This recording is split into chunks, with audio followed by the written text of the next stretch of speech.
Welcome, everyone. This is your friend, the DN What If, here with another exciting fanfiction.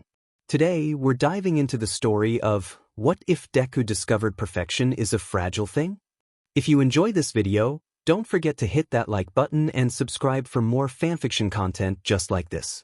Now, let's get started with the fanfic.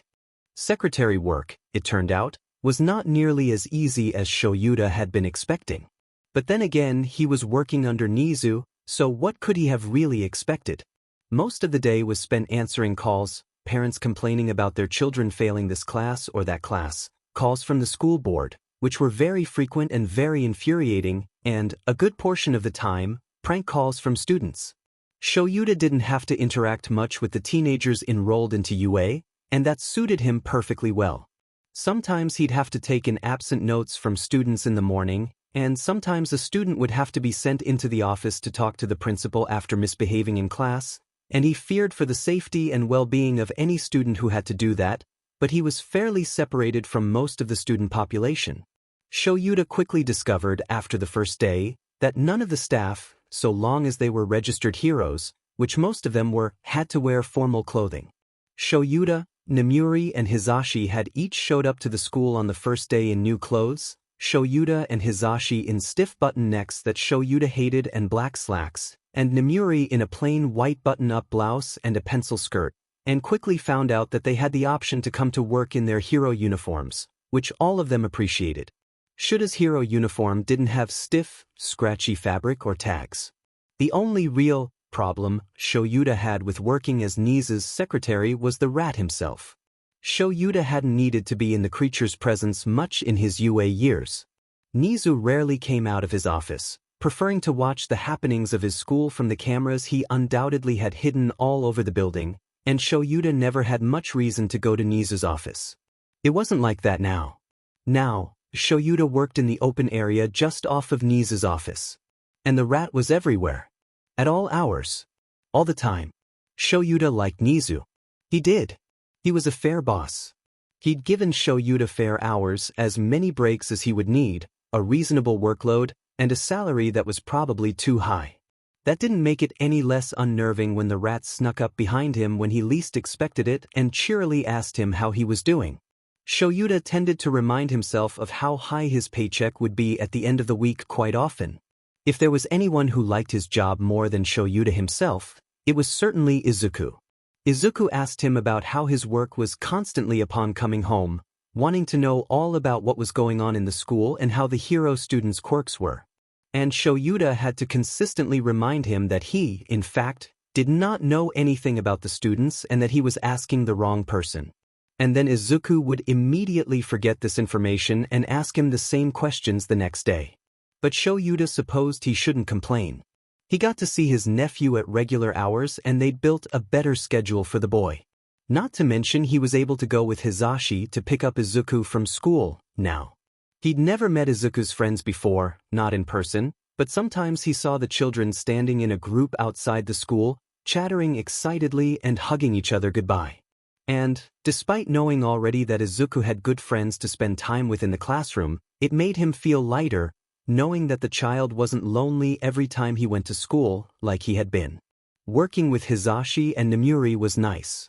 He got to see them every day now, and they were able to have lunch together often, so long as Namuri and Hizashi weren't busy grading papers and Shoyuta wasn't swamped with paperwork. They were able to have lunch in the teacher's lounge together, all of them piled up on a couch on the far back wall, Hizashi and Namuri providing a constant stream of laughter and Shoyuta rolling his eyes at their antics. There was also the fact that Namuri and Hizashi both came to visit him in the front office during their free PRDS, despite them being just as nervous around Nizu as he was. It was definitely a welcome respite in his day. His job was good, and he found himself growing more and more grateful toward Namuri every day for submitting his application. He'd been working at UA for close to a month when Hizashi and Namuri both arrived in the front office at once, each of them demanding a package of pencils. Shoyuta had stood up to go into a back office supply closet and Hizashi and Namuri had followed closely behind him, both of them complaining loudly. The little brats keep stealing the DMED pencils, show. Namuri spat angrily. It did not go unnoticed by Shoyuta that she had said the word Med, in a hushed whisper. He'd mention it later. Children tend to do that, he said, trying to see over the topmost shelf. Really, who needed shelves this high? Before grabbing a stool and standing upon it. I remember Gran Torino complained about our class stealing pens and pencils quite a bit. He kept having to replace them. Yeah, and then he went on strike, Hizashi added. And we had to write with our own pencils and little pencil leads for, 3 weeks. Nemuri shuddered dramatically.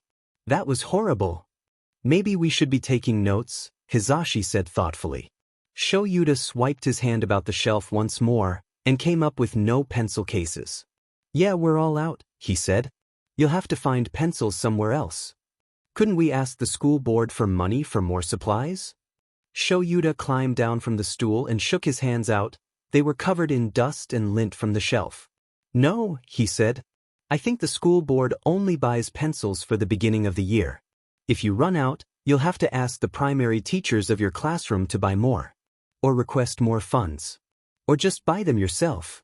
Those are our options? Nemuri asked incredulously. Shoyuta shrugged. I think so. Gran Torino complained about that quite a bit as well. Multi-million-dollar school and they can't afford to buy extra pencils? Hizashi gaped. Yes. Nemuri and Hizashi stared at him for a moment, as if they were expecting him to suddenly say, just kidding. Well, Hizashi said. I'll talk to the English teacher. Nemuri nodded. I'll talk to the art history teacher then. The two left the supply closet, and Shoyuta stayed behind for a moment, leaning against the shelves against the wall and tapping his elbows anxiously. He wasn't sure why, but he couldn't help but feel like he had upset them. What? He left the supply closet, dropping down in the chair behind his desk and leaning against the tabletop heavily. He was very, very tired. It was a week later, on a humid Saturday morning, that he and Hizashi, with 4,000 extra yen in their pockets for spending, drove to a supply store. Nemuri had a doctor's appointment, so Hizashi had said he would get the pencils for her classroom while they were at the store. There hadn't been any in the supply store they'd gone to in their town, so they went to one closer to Yue, right on the edge of Mizudafu. Izuka had come to be more responsible in the store. He always stayed close to either Shoyuta or Hizashi, never running off on his own. He fidgeted in place quite a bit when they stopped for a while to grab something or when they were waiting in a line, but he was only 5 years old and that could only be expected. Despite being filled with so much boundless energy that, at times, it made Shuta's head spin, he didn't talk loudly or scream in the store like other children Shoyuta had seen. He jabbered on endlessly about this or that, but he didn't yell. He tended to take the saying, inside voice, to heart. He was an overall well-behaved child when they were out in public, and Shoyuta hadn't had to worry about him getting lost or running out for months now, since it had happened the first time. He merely reminded Izuku of the rules every time they walked into a store. If you get lost, ask to go on the intercom. If you can't, wait at the front of the store. Stay with a worker. He was fairly good at listening to instructions when they were out of the apartment. Shoyuta only wished he was the same way at home. While Shoyuta reached up to the top shelf to grab boxes of pencils, Izuka hung onto Hizashi's hand, glancing around the place with a glazed-over, bored look in his eyes. Shoyuta always seemed to be the one grabbing things from high shelves because, while Hizashi was an inch taller than he was, Shoyuta had nearly unnaturally long arms. Unkai Zashi, can we get soba? Izuku asked, craning his head up to look at the tall man. We can make soba at home, Hizashi responded. Wait, no, the ones with red erasers, they're cheaper. Shoyuta grabbed several packages of what Hizashi had deemed the better pencils. But we always have soba at home. Izuku exclaimed, slumping his shoulders. What, you don't like my cooking? Hizashi teased. Shoyuta dropped the boxes of pencils in the cart. He and Hizashi traded off Izuku. Shoyuta grabbed the little boy's hand and Hizashi pushed the cart. Do we need anything else while we're here? Highlighters, Shoyuta said. Tape. Sharpies too, probably. Hizashi nodded and they turned to the correct aisle, and Shoyuta thought he saw a little life leave the young boy's eyes after realizing they would be at the store even longer. Shoyuta could honestly say he empathized, a bit. He wasn't the biggest fan of stores in general, too much noise, too many people, and far too bright. Not to mention someone always seemed to find an excuse to knock into him as they were rushing past. Shoyuta was just happy they had gone to the store in the morning, instead of later in the day, because it would undoubtedly be even more crowded than it already was the later they waited. Hizashi grabbed 2 packs of highlighters and a package of Sharpies, as well as 2 rolls of Scotch tape, and tossed them all into the cart. Shoyuta could see more people trickling into the store. A baby, screaming from a few aisles over, red in the face and wailing so loudly Shoyuta was sure the thing's throat must be raw. A janitor, scrubbing the floor with bleach in the walkway. The smell of it stung his nose. God, Shoyuta hated stores. The store steadily got more crowded as harried people filtered in, hurrying to buy whatever emergency supplies they needed for work, or their kids' last-minute school project, or whatever shortage of supplies they had at their homes. Izuku's grip on his hand tightened once more people started walking in, and he started walking behind his leg rather than at his side, like Shoyuta could hide him from the world. They stood in the checkout aisle, Izuku still hiding partially behind his leg, and the cashier commented on what a handsome little boy he had. Shoyuta just smiled thinly at her. He kept his mouth resolutely shut, because he knew that if he opened it, despite the fact that he was sure she was a very kind woman, he'd inform her that her voice was high and thin and annoying and could you please stop talking, my head is killing me.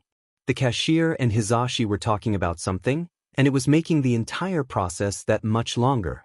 He felt as wound tight as a bowstring, and he dropped Izuku's hand, tapping his elbows. Izuku hugged his leg, and Shoyuta had to fight the urge to nudge him off, and that just made him all the more sick with guilt because Izuku is scared and nervous because of all these people, you selfish. It was all very frustrating. They stepped out of the store. There were dozens of people making up the foot traffic of Mizudafu. Conversations babbling over each other, swears and grunts and an awful smell, a combination of cologne and cheap perfume and sweat. It made his stomach turn over. The parking spaces in front of the store had been filled by workers and the few shoppers there had been at the time, so they'd been forced to park 3 blocks down in the nearest space. At the time, it hadn't seemed like much of a walk. But right now, 3 blocks felt like 3 miles. Izuku held on tight to his pant leg, and Shoyuta couldn't stop fidgeting, tapping his elbows, rolling his shoulders, lolling his head back and forth, and he should have been paying better attention to the child. He should have. Shuta's mind felt like it was veiled in a thin layer of fog, separating him from everything else, the only thing filtering through being the splitting pain in his head and the tingling in his skin. The noise around him had gone from loud, overwhelming chatter to a high buzzing that was almost worse. Shoyuta wasn't sure how it happened, but one moment he'd been walking, trying his best to keep up Hizashi, and the next someone was grabbing his hand and hurriedly guiding him along. And Shoyuta didn't notice when Izuku's hand slipped free from its grip on his pant leg, and the child was swallowed up by the crowd. Izuku didn't go to Mizudafu often, never had much reason to, unless he was driving through it to go from point A to point B. He, Unkai Sho, and Unkai Zashi all lived in an apartment a few miles away, though Izuku knew that Unkai Sho and Unkai Zashi had to drive to Mizudafu every day for their jobs. Izuku didn't think he liked the city very much. He had initially been a bit excited when his Unkais had told him that that was where they would be shopping, because there were a lot of pro-heroes in Mizudafu. But so far, all he'd seen were the 4 walls of a supply store and not much else. And now he was lost. Izuku wasn't as nervous about people as Hitoshi was. Izuku didn't think anyone was as nervous as Hitoshi was. He liked people. He wanted to be a hero when he grew up, so of course he liked people. But crowds still made him nervous. Every time he was in a heavily populated area, it always felt like there were dozens of eyes trained on his back, watching him, like they knew every horrible thing about him. It was really, really scary. But he'd had Unkai Sho, and Unkai Sho hadn't acted upset when he'd hidden behind his leg or stayed close to him, and he'd felt a little better. Just a little. But Unkai Sho wasn't here, now, and neither was Unkai Zashi. Unkai Zashi had started hurrying to get to their car, and he'd taken Unkai Sho with him, and now Izuku was all by himself. Everyone was taller than he was, they all towered over him, and Izuku hated it. He tried to remember the rules for if he got lost. But those rules were supposed to be for stores. He wasn't in a store. And there weren't intercoms outside. And he couldn't stay here, there were too many people trying to move about, he might upset someone. It was February and it was cold out. There wasn't any snow, not anymore, but the chill still hung heavy in the air, and it felt like it was settling into his bones. He pulled the hood of his hoodie over his head and pulled his sleeves down over his fingertips, hugging them under his armpits. He felt a little better. It was getting more crowded now, and Izuku knew he would have to move. Go to a clearer area. It would be easier for Unkai Zashi and Unkai Sho to find him there. He walked to a crossroad and waited for the light to turn green, before double-checking that the street was empty and walking across. The other side of the street was less crowded, though Izuku doubted it would stay like that. He walked along the sidewalk, looking up and down the road for a clearer area, but he found none. He walked for a while. The sun had gotten a bit higher in the sky. His feet were aching and he'd fallen a total of 3 times because of people bumping into him when he saw it, a bus stop with a bench and an awning hanging over it. That would work. That would certainly work. He could stay there until his unkais came to find him. There was another person sitting at the bus stop, a short, skinny person dressed in a black hoodie and jeans. The hood covered his face, and Izuku couldn't tell whether they were a boy or a girl. Izuku sat on the other side of the bench, bringing his legs up and sitting cross-legged atop it. The person was shaking slightly. Izuku could see it, a barely noticeable tremble in their shoulders. Were they crying? Izuku was going to be a hero. His unkais were heroes. All Might was a hero. And heroes helped people. He could help this person. Or at least ask if they were okay. Are you okay? Izuku called. The trembling stopped, slightly. The person's head tilted up, slightly. What? The person croaked. Their voice was deeper than Izuku's, but it was squeaky. The person sounded like a boy. Are you okay? Izuku asked, again. You look sad. The person's head tilted up the rest of the way and, yes, it was a boy. He had bright red hair that came up in spikes on his head and icy blue eyes. He had a band-aid on his cheek and a bruise on the other, and there was medical tape holding together a gash above his eyebrow. Izuku could just barely see a deep red burn, right on the side of his neck. Mind your own business, the boy snapped, and Izuku blinked, face pulling down in a frown. He wasn't sure what the word meant, but it sounded like a bad word, and Unkai Sho said only grown-ups were supposed to say bad words. And the boy wasn't very polite. I just want to help, Izuku said, and he had to fight to keep his voice nice and even and not teary. He wouldn't be able to be a hero if he couldn't stop getting his feelings hurt. I don't want your help, the squeaky boy growled. It felt as if the temperature around them had lifted, slightly. It was warmer, at least. My name's Zuku. Izuku exclaimed happily. He would be nice if the squeaky boy couldn't be. What's your name? Are you deaf or something, brat? The boy asked. I said mind. Your own business. I'm 5, and I'm waiting for my unkais to come pick me up, Izuku continued. How old are you? Leave me alone. It was getting harder to be nice. No, Izuku stated resolutely. You're sad, and you're not supposed to leave people alone when they're sad. It's not nice. And I'm gonna be nice, even if you're mean. The boy stared at him. I don't like my name, the boy admitted. Izuku's head tilted to the side, slightly. He was a bit confused, honestly. Well, what is it? The squeaky boy shifted in place, slightly. He said. Tuya Todoroki. The name, Todoroki, sounded familiar. That's a nice name, Izuku noted. But it's still yours, and it's your job to decide whether or not you want to be called it. So if you don't like it, just make a new one. Tuya blinked. Okay, he said. I will. I'll think about it. Izuku grinned. Where did you get your ouchs?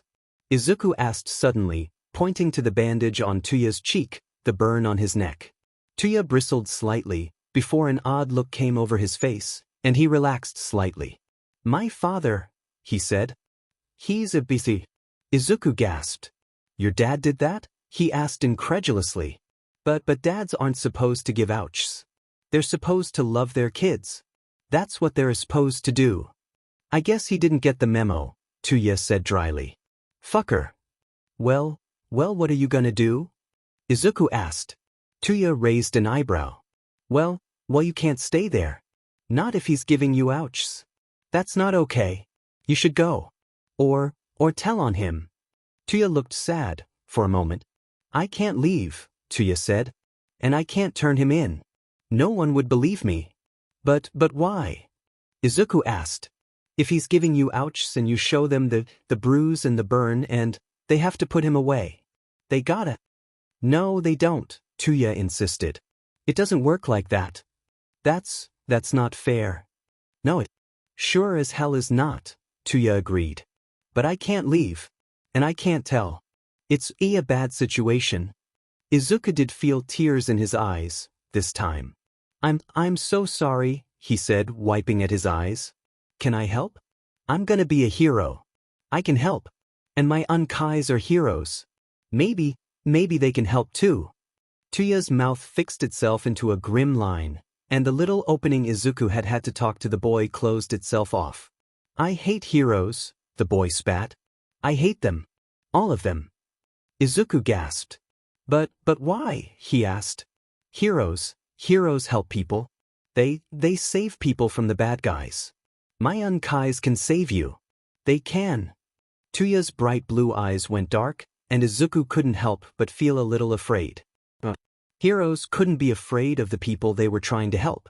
He wouldn't be afraid. He wouldn't.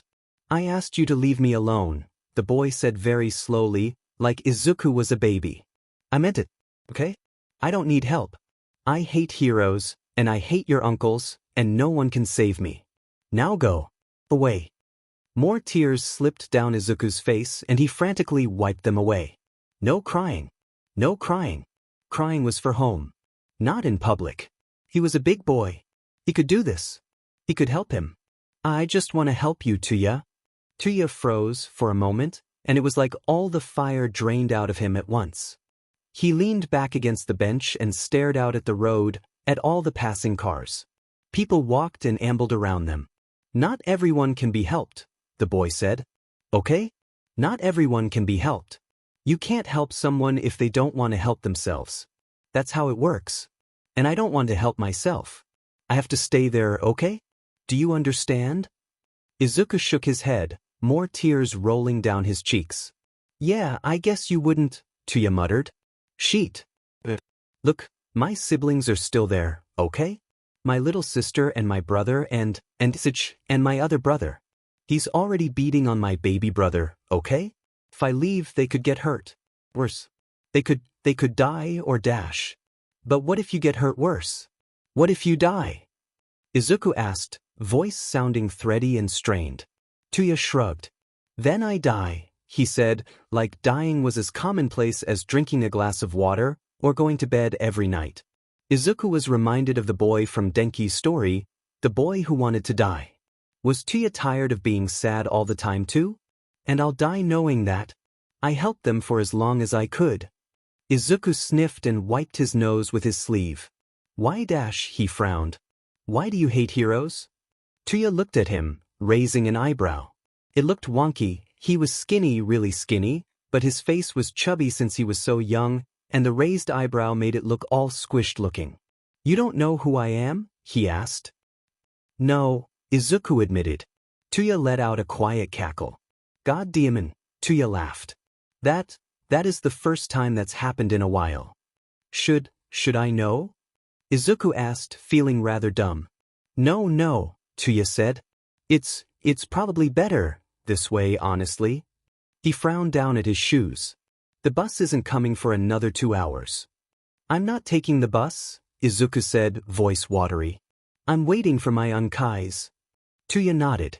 I'm not taking the bus either. I'm waiting for something to come to me, I think.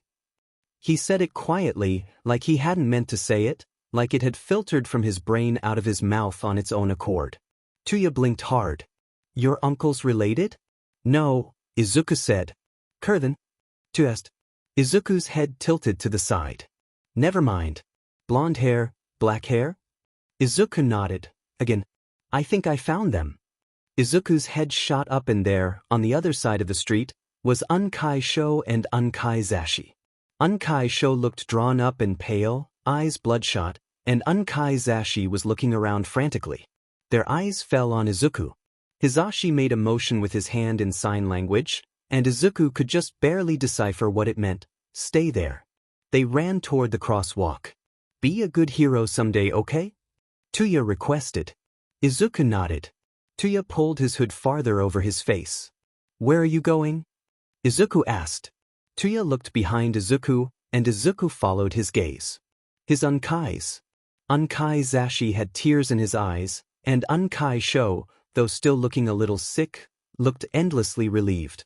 I think I'm done waiting, he said. He looked down at Izuku, smiled just a little, a sad little smile that made Izuku feel confused and heartbroken and lost. Then he walked away, disappearing into the crowd. Oh, thank God, Unkai Zashi said, pulling Izuku into a tight hug and kissing the crown of the boy's head. Oh, thank goodness. Unkai Sho sat down on the bench and Unkai Zashi released Izuku, the boy falling into Unkai Sho's arms instead. I'm sorry, I'm sorry, I'm sorry, Unkai Sho chanted, voice sounding thick and raw. It's been over an hour and I couldn't find you, I'm so sorry, Cabbage.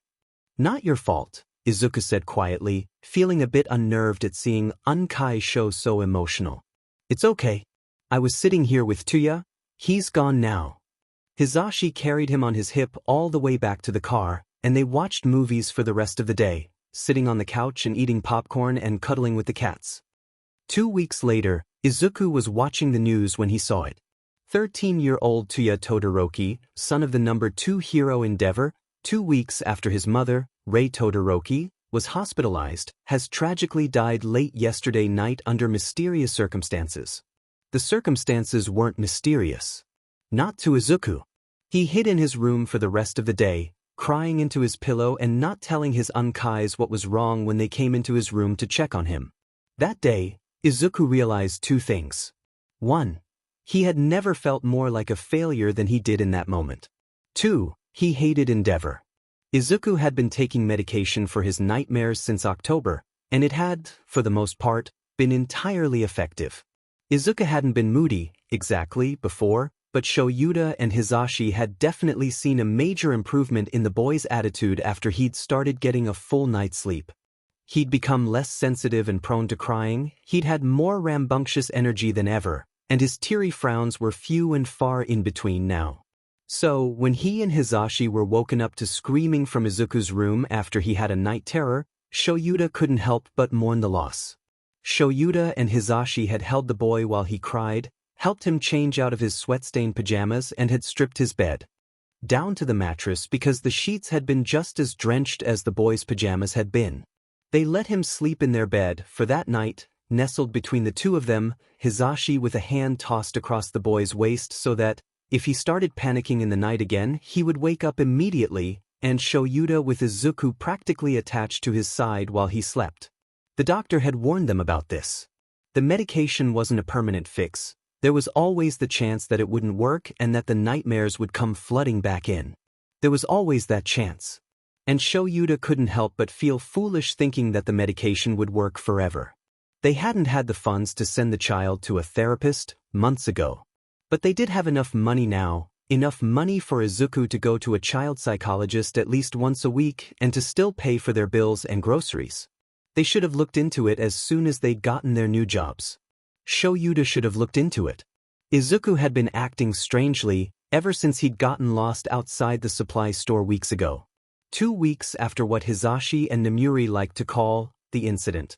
Though there were quite a few things that Hizashi and Namuri called the incident, he'd cried and wailed in his room for hours on end, seemingly unprovoked. The only thing between him and his uncle's a locked door that Shoyuta had considered kicking in. He hadn't told them what was wrong and it didn't feel right to press him, but he'd been even more subdued and sad for days afterward and now he was having night terrors again. It made Shoyuta think that maybe he should have pressed. It was an early release day at UA High School because of a teaching staff meeting, so Shoyuta, after hurriedly finishing his work, drove to Izuku's school and signed him out, driving him to the therapist he had scheduled a meeting with beforehand. Izuku hadn't seemed particularly worried about the therapist when Shoyuta came to pick him up, merely leaning his head back against his seat and staring out the car window, and that concerned Shoyuta more than anything. Because Izuku was always talking, always moving, a small ball of endless, boundless energy that never seemed to cease. He was always saying something, muttering about heroes, or singing along to the radio, or just talking to Shoyuta, or, some days, just at Shoyuta. And if he wasn't talking, he was humming. His hands were always fidgeting in his lap, his legs were always bouncing up and down, his head tilting from side to side, always looking around and staring at everything like he hadn't seen it 100 times before. But Izuku wasn't doing any of those things. Because Izuku was still. Quiet, unnaturally quiet and still. Staring out the car window. At the moment, not looking happy or sad, which seemed to be the boy's default emotions, or scared or nervous or even angry, he was just sitting there.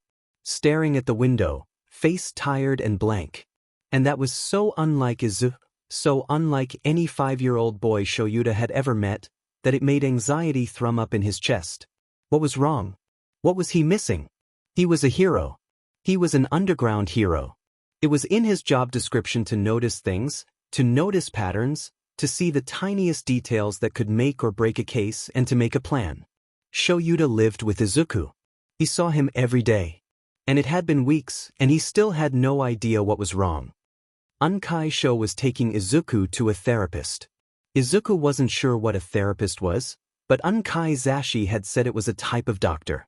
Izuku didn't like doctors much, but the more nervous he was the worse it would be, so he tried not to think about the inevitable poking and prodding yet. Or maybe it wasn't a checkup at all. Maybe Unkai Sho was just taking him here so they could get new medicine. The medicine he took every night was supposed to stop his nightmares, and it wasn't doing that. Unkai Sho and Unkai Zashi had been really sad when they saw him having a nightmare. And Izuku didn't want them to be sad too, because then there would be 3 sad people in one house and that was never fun. And Izuku hated it when his Unkais were sad. His Unkais weren't sad a lot, at least, not in front of Izuku. They got mad and scared and worried but not sad. And it had never been like the kind of sad his mommy had been, when she got all tired and slumped over and glassy-eyed and defeated. Never. But when he'd had his nightmares again, after months of not having them, they did look that way, just a little bit. And that was scary. That was another reason Izuku was going to the doctor instead of being nervous. He had made his Unkais sad, and if the doctor could fix the nightmares, they wouldn't look like that again. So it didn't matter if it was scary or not. He'd go anyway. They pulled into a parking lot in front of a building Izuku had never seen before. It wasn't his usual doctor's office, that was for sure. This was in a whole new area. Unkai Sho helped him out of his car seat and held his hand as they walked into the doctor's office, signing some paperwork at the receptionist desk before sitting down on a stiff-backed plastic chair. Unkai Sho stared at the clock, and Izuku stared at his shoes, kicking them back and forth, back and forth, back and forth. That got boring, so he grabbed Unkai Sho's hand again, playing with the golden ring on his finger. It was shiny, and it glinted off the light. Izuku thought he liked this ring just a little bit more than the ring Unkai Zashi wore. It was warmer. Unkai Sho was tapping his foot restlessly, and Izuku thought he might have done the same thing, had his feet been able to touch the floor. As it was, the bottom of his feet were half a foot above the ground. He'd have to be careful when he slid down from the chair or he'd fall and hurt himself. Izuku Midoriya, the nice lady called at the receptionist's desk. Unkai Sho stood up, and Izuku slid out of his chair to follow him. When the receptionist smiled down at him kindly, Izuku felt his ears turn red and he hid behind Unkai Sho's leg. Room 108, the receptionist said, and Unkai Sho nodded, grabbing Izuku's hand and guiding him down a side door. The doctor's office was weird. It wasn't like any doctor's office Izuku had ever been in. There was green carpeting on the floor rather than cold tile, and the walls were covered in TV show posters and family pictures. There was a tub of toys in the corner and several children's books on the bottom shelf of a bookshelf. The topmost shelves were thicker books, obviously meant for someone older than Izuku, and Izuku could just barely understand some of the words. It was difficult because of the font and the angle. A set of Harry Potter books in Japanese, Little Women, and several books in languages that Izuku didn't quite recognize, but they had very pretty covers. One had a dragon, printed right on the spine. Izuku thought that Denki would have loved to look through those books. There was a little table on the side of the room with a Scrabble game on it, pieces strewn about, and on the rug was a book with messy, scribbled kanji printed along dotted lines, like Izuku had had at the beginning of the year, when he was still learning to read and write. Suddenly, a harried young woman with black hair cut short into a bob and brown eyes walked in, looking a bit frazzled. She had smudged eyeliner on her eyes, but no other makeup, and she was wearing black skinny jeans and a forest green t-shirt, along with a jean vest. Sorry, the woman scrambled, running to gather the mess on the table and the floor and put it away. I was working with one of my patients on their motor skills and she gestured to the writing book. Her mother was in a hurry to leave. So we didn't really get anything put up, she finished wryly. Izuku Midoriya, right? The woman asked, glancing down at Izuku. Izuku was standing close to Unkai Sho, one hand holding on to the hem of his shirt tightly. Izuku nodded. She talked funny. Her words were tilted slightly, sort of like Denki's were, except she sounded different. Lovely. And I assume you're his guardian. Shoyuta Aizawa? Unkai Sho nodded. Izuku forgot that Unkai Sho's name wasn't actually Unkai Sho, sometimes. Awesome. My name is Yuan. I'm your doctor for now, Izuku. She smiled down at him, tucking a strand of hair behind her ear, and Izuku smiled back. Would you like to sit down? Or maybe play with some toys? Izuku felt his gaze shift back to the plastic tub of toys.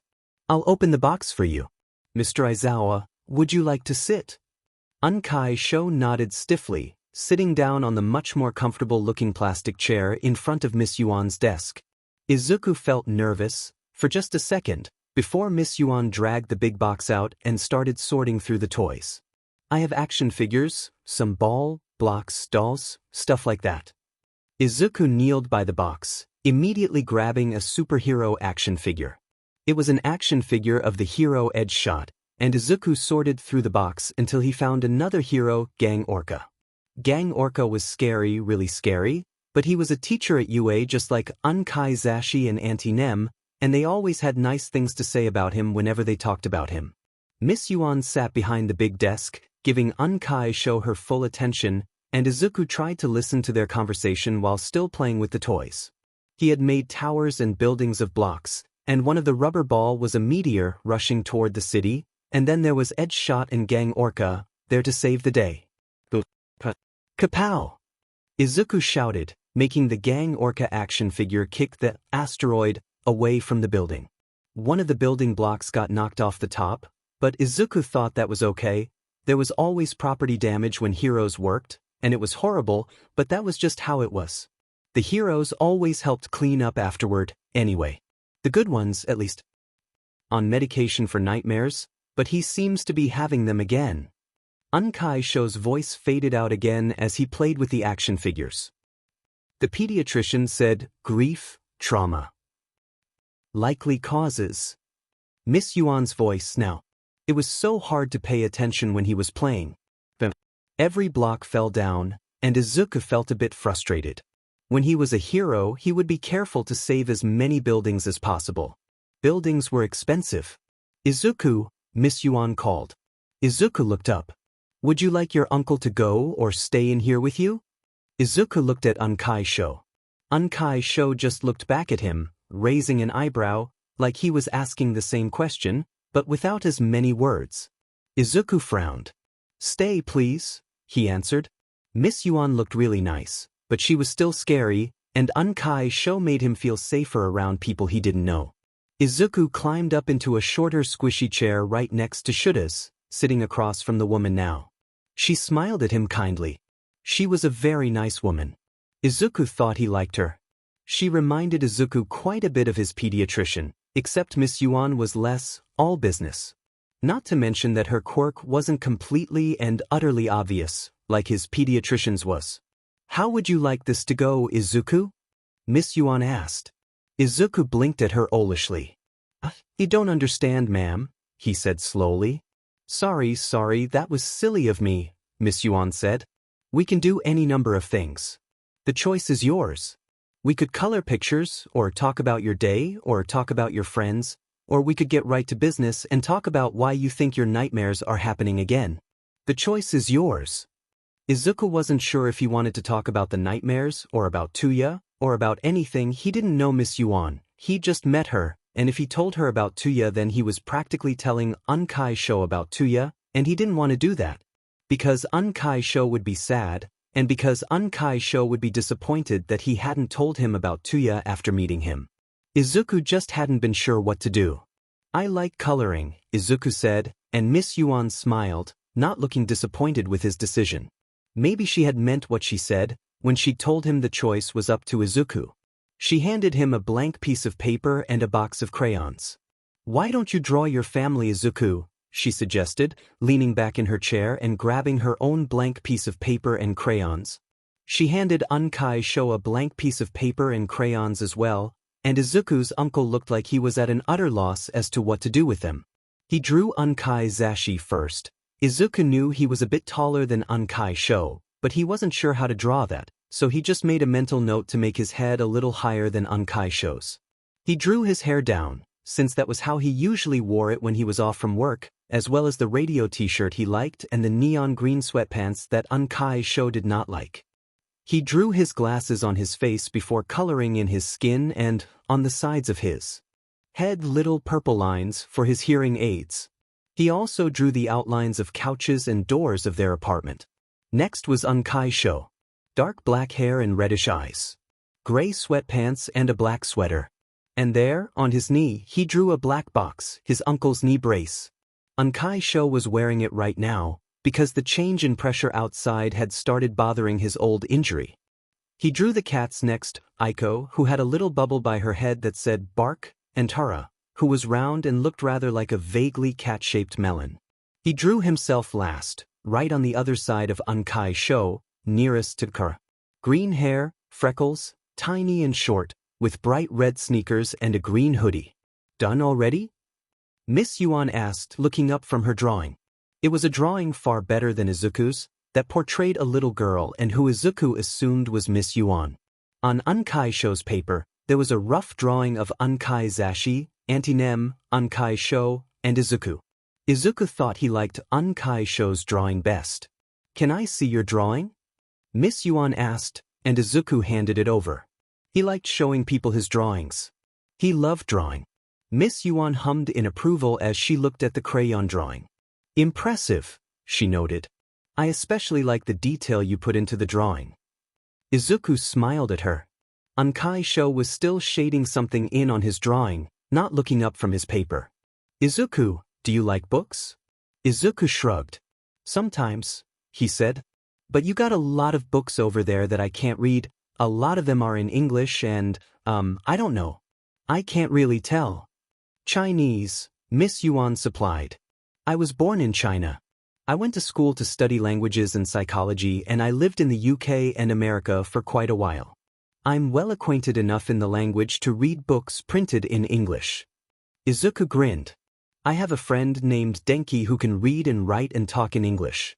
He's learning how to read and write kanji right now, but it's taking him a while. He's kinda a slow learner. But that's okay. He's really smart and nice and great. And he loves old English books like Catcher in the Rye and stuff like that. Miss Yuan smiled. That's great, Izuku. He seems like a great friend, she said brightly. Do you have any other friends? Izuku nodded eagerly, getting taken away in his ramblings about his best and really only friends. I have 3 other friends. Izuku exclaimed. I'm friends with this girl named Ochako and she's really good at math, and she was my first friend at my school, and I have a friend named Hitoshi, but he doesn't like to talk. I think he thinks his quirk is evil, and that's dumb, but I can't really make him talk. Oh, and I have a friend named May. She loves inventing. She can make these awesome potato guns, and it's great. He took a giant breath. I just think they're really cool. I can tell. Miss Yuan said with a laugh. I'm really happy you have such amazing friends. Izuku nodded vehemently, curls bouncing and flopping everywhere. Me too, he agreed. Izuku was on the floor somewhere, once again making his way through the toys in Miss Yuan's bin, and Shoyuta was sitting in his original place in front of her desk. His drawing was complete and resting in his lap. He hadn't quite known what he was supposed to do when she told them to draw their family. His own family was long dead, he hadn't seen his mother in years, and his memory of her appearance was fuzzy at best. Not to mention that he hadn't seen his father since he was around 7, and now he was nothing more than another faceless person who had hurt him. After the accident that had taken both of their lives, the two had had a closed-casket funeral, so Shoyuta wasn't even sure of what they had looked like before their demise. There was nothing left of them besides memories shrouded in a thin layer of fog, the buzz of clippers, hunger, arguing during all hours of the night, the cold and all-encompassing loneliness he had felt before he'd gotten his cat, Takara, before he'd met Namuri and Hisashi. So he hadn't drawn them. He'd drawn Hisashi, who was going to legally be his family, soon, and Namuri, who wasn't blood or related to him through any legal means but who might as well have been. And then there was Izuku, the only blood family he had left. Shoyuta knew why Yuan had given Izuku the option to draw. He'd read about child therapy before. How the way their drawings are constructed can tell quite a bit about the child's personality and home life. Their mental state. How they felt about themselves. Yuan was sitting across from him. Her nails were painted a warm orange, white, and deep purple. She was studying the drawing intently. "Well," she said, "there's certainly a lot to talk about here." Shoyuta thought his throat had gone a bit dry. "I see," he stated. "The drawing is detailed. And impressive. Especially for someone his age. I am honestly impressed. It also shows a great deal of intelligence, both emotional and otherwise." "That's good," Shoyuta said slowly. "That was good, right? But then there's this, you and the blonde man are very close together, but Izuku is farther off to the right. And closer to the door. Usually, if a drawing of a child is unnaturally small compared to other figures or farther off, it is indicative of a chaotic or unstable home life. But Izuku seems well-adjusted, if a bit off. Which leads me to my next theory." Shoyuta stapled his fingers together, trying to wait patiently. "I told Izuku to draw his family, and he drew you and the blonde. And the cats, of course. But he did not draw his mother or father. So it means he acknowledges that you are his family for the foreseeable future. That's a good thing, and it would usually dissuade my chaotic family theory. Which means, your nephew does feel like a bit of an outsider." She pointed at the drawing of Izuku. "See how he's off to the side, closer to the door? In a sort of house-looking area? It could be indicative that he feels like an outsider in your home." "Okay," Shoyuta said. "Is there anything else?" At the beginning of the meeting, he didn't exactly jump at the chance to talk about himself or what was wrong. I just assumed he was nervous, or maybe he was untrusting. But when I asked about his friends, he was all too happy to share with me. What does that mean?" Shoyuta asked. "It means he's hiding something," Yuan said simply. "And he doesn't want you to know what it is." How can you know all of this?" "From drawings. And conversations and—" "Because I'm good at my job," Yuan explained. "And because children are easy to read, and drawings and little ticks in the way they talk make that all the more easy. I'm trained to read people and get to the source of people's problems, Shoyuta." She leaned forward slightly. "Just like how I know about Izuku's problems through his drawings, I could do the same for yours." Shuta's eyes narrowed. "I don't have problems," he said gruffly. "I told you to draw your family," Yuan said. "Most people would draw a family member. You drew the blonde from Izuku's drawing, as well as another woman, and Izuku. None of these people appear old in your drawing, so it can't be your parents. Want to know what I can tell from that?" This woman was irritating. Good at her job, scarily good at her job, that was for certain.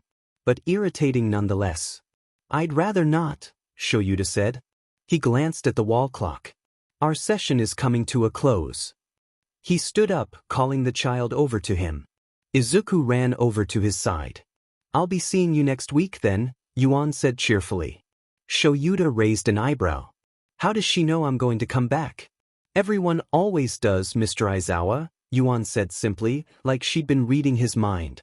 Shoyuta and Izuku left the office, Shoyuta feeling significantly more disturbed and exhausted than he had been when he'd walked in. When Izuku and Shoyuta came back to the apartment later that same day, Nomuri and Hisashi were on the couch playing a card game. There was a stack of cards in the middle of the table and Hisashi and Nomuri each seemed to be holding at least a third of the deck. Shoyuta realized what game they were playing, dread building up in his stomach, a moment before Nomuri shouted, "Bullshit! That is such bullshit, Hisashi Yamada. You're a filthy effing liar. Do you kiss your mother with that mouth?" Hisashi snorted.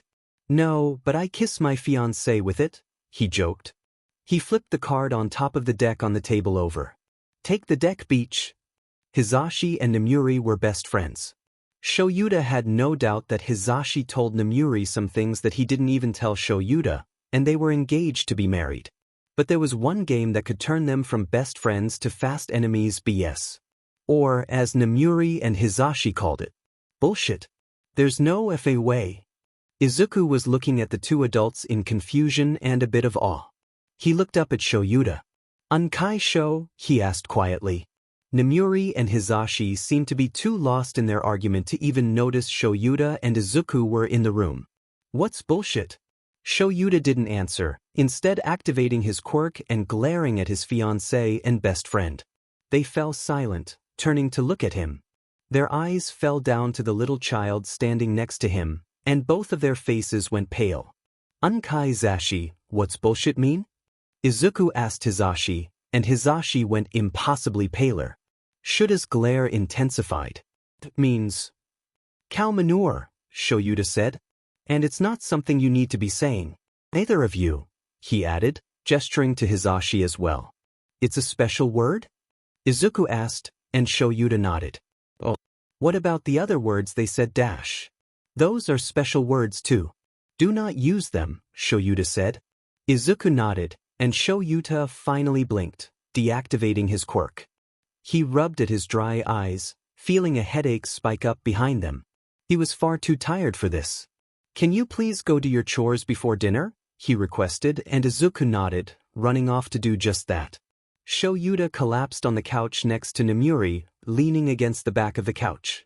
His limbs felt heavy, like they'd been attached to 10-pound weights, and he wanted nothing more than to fall asleep. "That bad, huh?" Hisashi asked from the other side of Nomuri. "Sorry about the cursing, by the way."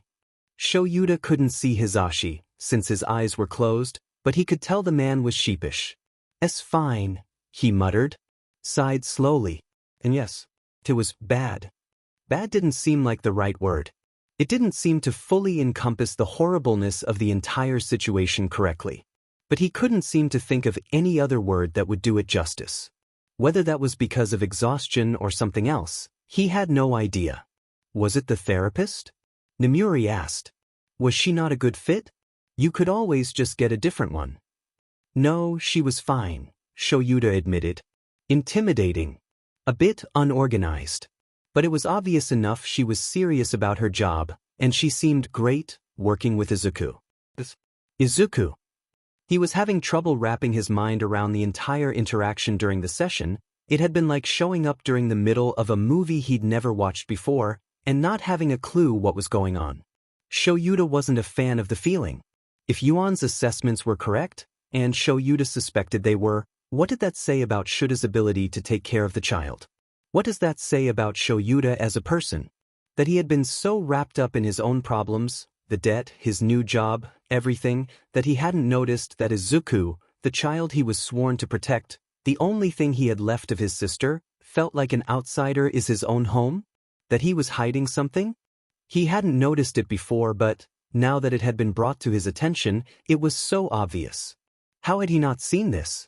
There was that small voice in the back of his head, the voice telling him it wasn't his fault, that Izuku hadn't said anything, that he couldn't possibly have been expected to know.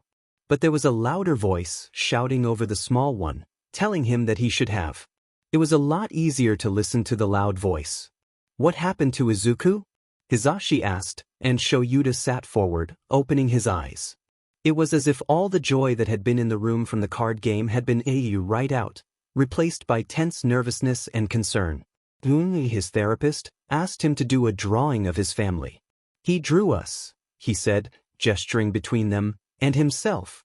She looked at the drawing and she analyzed it, I guess. It was frightening, honestly. I don't know how she did it. but she concluded from it that Izuku feels like an outsider, I guess, and that he's hiding something. Does he feel like an outsider because of what he's hiding or because? Hisashi trailed off. Shoyuta knew what he was trying to say. Because of us. I don't know, Shoyuta said. We won't know unless we find out what it is he's hiding. I could try and talk to him, Namuri suggested. I'm the fun aunt and I can't really ground him, so he might tell me what's been on his mind. That might be a good idea, Hisashi noted. You could ask him what's been on his mind. Why he's acting the way he is. Tell him that if he needs to talk or anything, you're there. Stuff like that. Maybe he'll say something. Shoyuta wasn't sure if that would work, but it was better than nothing. And if all else fails, Namuri added, kid's a horrible liar. He'll let something slip. There's also that, Shoyuta thought sardonically. Done on Kai Sho.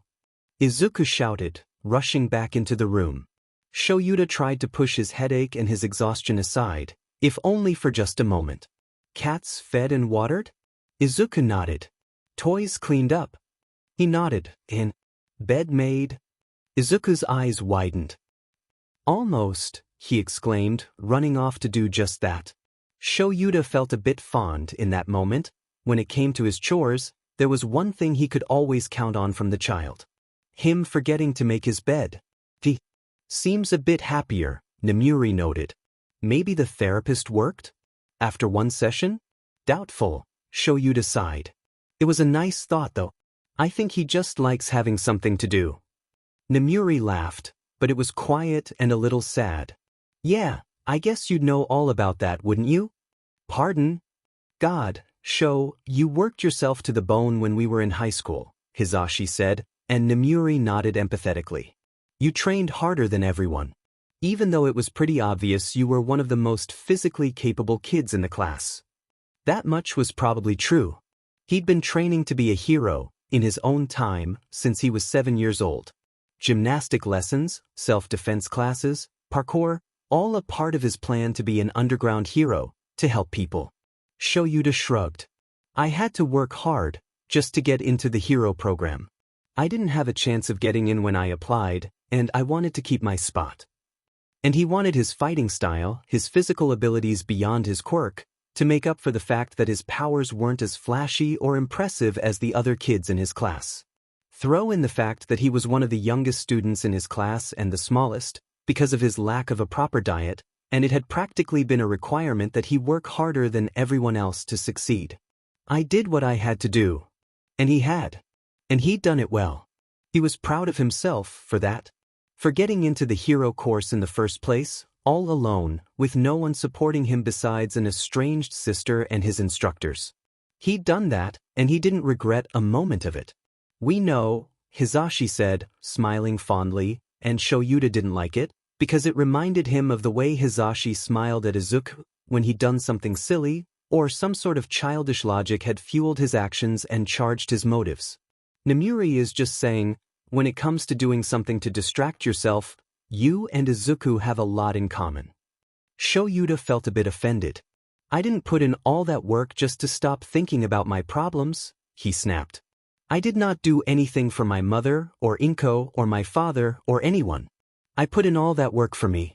I did it for myself so I could be where I am today. That has nothing to do with them, or any problems I had. I didn't do it for them. We know you didn't, Shoyuta, Namuri said, hands raised placatingly. We just thought dash. Stop thinking, Shoyuta stated firmly. He felt an odd sort of buzzing, right under his skin, and he felt like tearing at his hair in frustration. Why does this always have to come back to me? We were talking about Izuku. We were talking about the child. We were not talking about me or what happened or anything, and then you just dash. We only meant dash. Yes, but not everything is about that, Shoyuta said. It happened. It was horrible. It hurt a lot, and some days it's hard to think about, but it doesn't matter because we were talking about Izuku. We were focusing on Izuku and what Izuku needs, and how to help Izuku. Shoyuta dash. We only thought you might have something in common with Izuku in that respect. We didn't mean dash. And Shoyuta knew that. He knew what they had meant. He knew what they had been trying to say. But that didn't stop the fact that, in the tired state he was in, with the buzzing in his skin and the headache behind his eyes and that all-too-familiar feeling of hopelessness that seemed to spring up so often when it came to the cabbage, his temper was all too easy to trigger. And it was moments like that that he hated his brain. He grit his teeth, and he could hear them creaking. "I apologize for yelling," he said stiffly. "I am angry, and I am going to my bedroom to calm down. Please do not bother me." And with that he left. Just like that. He turned the lights off in the bedroom and turned the shaded lamp on. Paced up and down his bedroom, wringing his hands, trying to stop the indignation and frustration from boiling his blood. Flopped down on the mattress. Stared up at the ceiling. Lurched upward, so fast he got a head rush, and began his pacing again. Again and again and again until his blood cooled and his mind was clear and the headache had dulled down into a small, annoying throb. He would kill it with Tylenol. But he could do that later. And he had to focus on the now. He sat on the edge of his mattress, running his hands through his shaggy hair and tugging right at the scalp. Winced because that really hurt, but did it again because it was good for keeping himself in the now and in the moment, and he needed to do that so he could think. He heard a small creak, little feet padding across the floorboards. Then two hands, reaching up and grabbing his wrists and pulling them away from his hair, and it made Shuta's heart ache because Izuku should not be taking care of him. "Sad?" Izuku asked, frowning worriedly. "A little," Shoyuta admitted. "I'm all right, child." Izuku looked far from convinced, but he seemed to accept Shuta's answer. "Do you want me to go get Ankai Zashi?" Izuku asked, and Shoyuta shook his head. "Oh, do you want me to leave?" "No, you can stay," Shoyuta said. Izuku nodded, attempting to climb up next to him on the bed and, after struggling for a moment, succeeding. He sat next to Shoyuta on the mattress, feet swinging out in front of him. "Did you and Ankai Zashi fight?" Izuku asked. Shoyuta wasn't sure how to answer the child. Wasn't sure if what they had could even be considered a fight. It had more been Shoyuta screaming and Namuri and Hizashi trying to de-escalate the situation. "I was angry, and I said some things I regret." "But it's what you've been thinking," the loud voice in his head said. "But it'll be okay." He hoped it would be. He really, really hoped it would be. "Do you want to go to sleep?" Izuku asked. "I'll go get your fancy blanket," Izuku said before Shoyuta could answer, running out into the hallway and returning with the weighted blanket. He moved it into Shuta's hands. "Sleep," the tiny child demanded.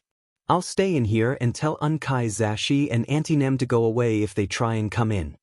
Shoyuta was reminded of something Namuri had said to Izuku, what felt like 1,000,000 years ago, back when Shoyuta was still recovering from his knee injury. Knight in shining armor. And now, with Izuku's determined little face staring up at him, naive protectiveness shining in the boy's eyes, Shoyuta thought that that was fairly accurate. "All right," Shoyuta said, climbing under the covers and covering himself up with the weighted blanket. "I'm asleep." "See? Sleeping people don't talk," Izuku reminded him. The boy walked to the other side of the bed, turning off the lamp, and Shoyuta watched, in the dim lighting of the room, as Izuku walked over to the door of Shuta's bedroom and plopped down on the floor right next to it. "Sleep. Don't be silly." Shoyuta closed his eyes, more pretending to be asleep than actually resting, though it was nice to just sit in the dark for a while. His aching head certainly thanked him for it. Every once in a while he heard Izuku shifting around on the floor by the door, but nothing else other than that. Complete silence for a good 15 minutes. And then a quiet knock on the door. Hizashi called. "Babe? Can I come in?" Shoyuta opened his eyes and saw an Izuku-shaped outline jump to his feet, opening the door just a crack, a wedge of orangish light shining into the room. "Nope," Izuku said assertively. "No one but me and Ankai Sho are allowed." "Nope, nope, nope." "Zuku? Kid, let me in," Hizashi said. "No," Izuku said again. "I'm guarding the room.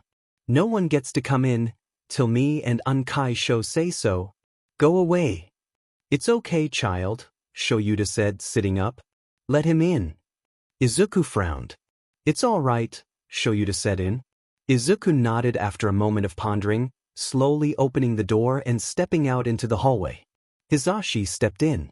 Shoyuta maneuvered himself so he was sitting on the edge of the bed. The weighted blanket was still covering his lap, tangled up around his feet.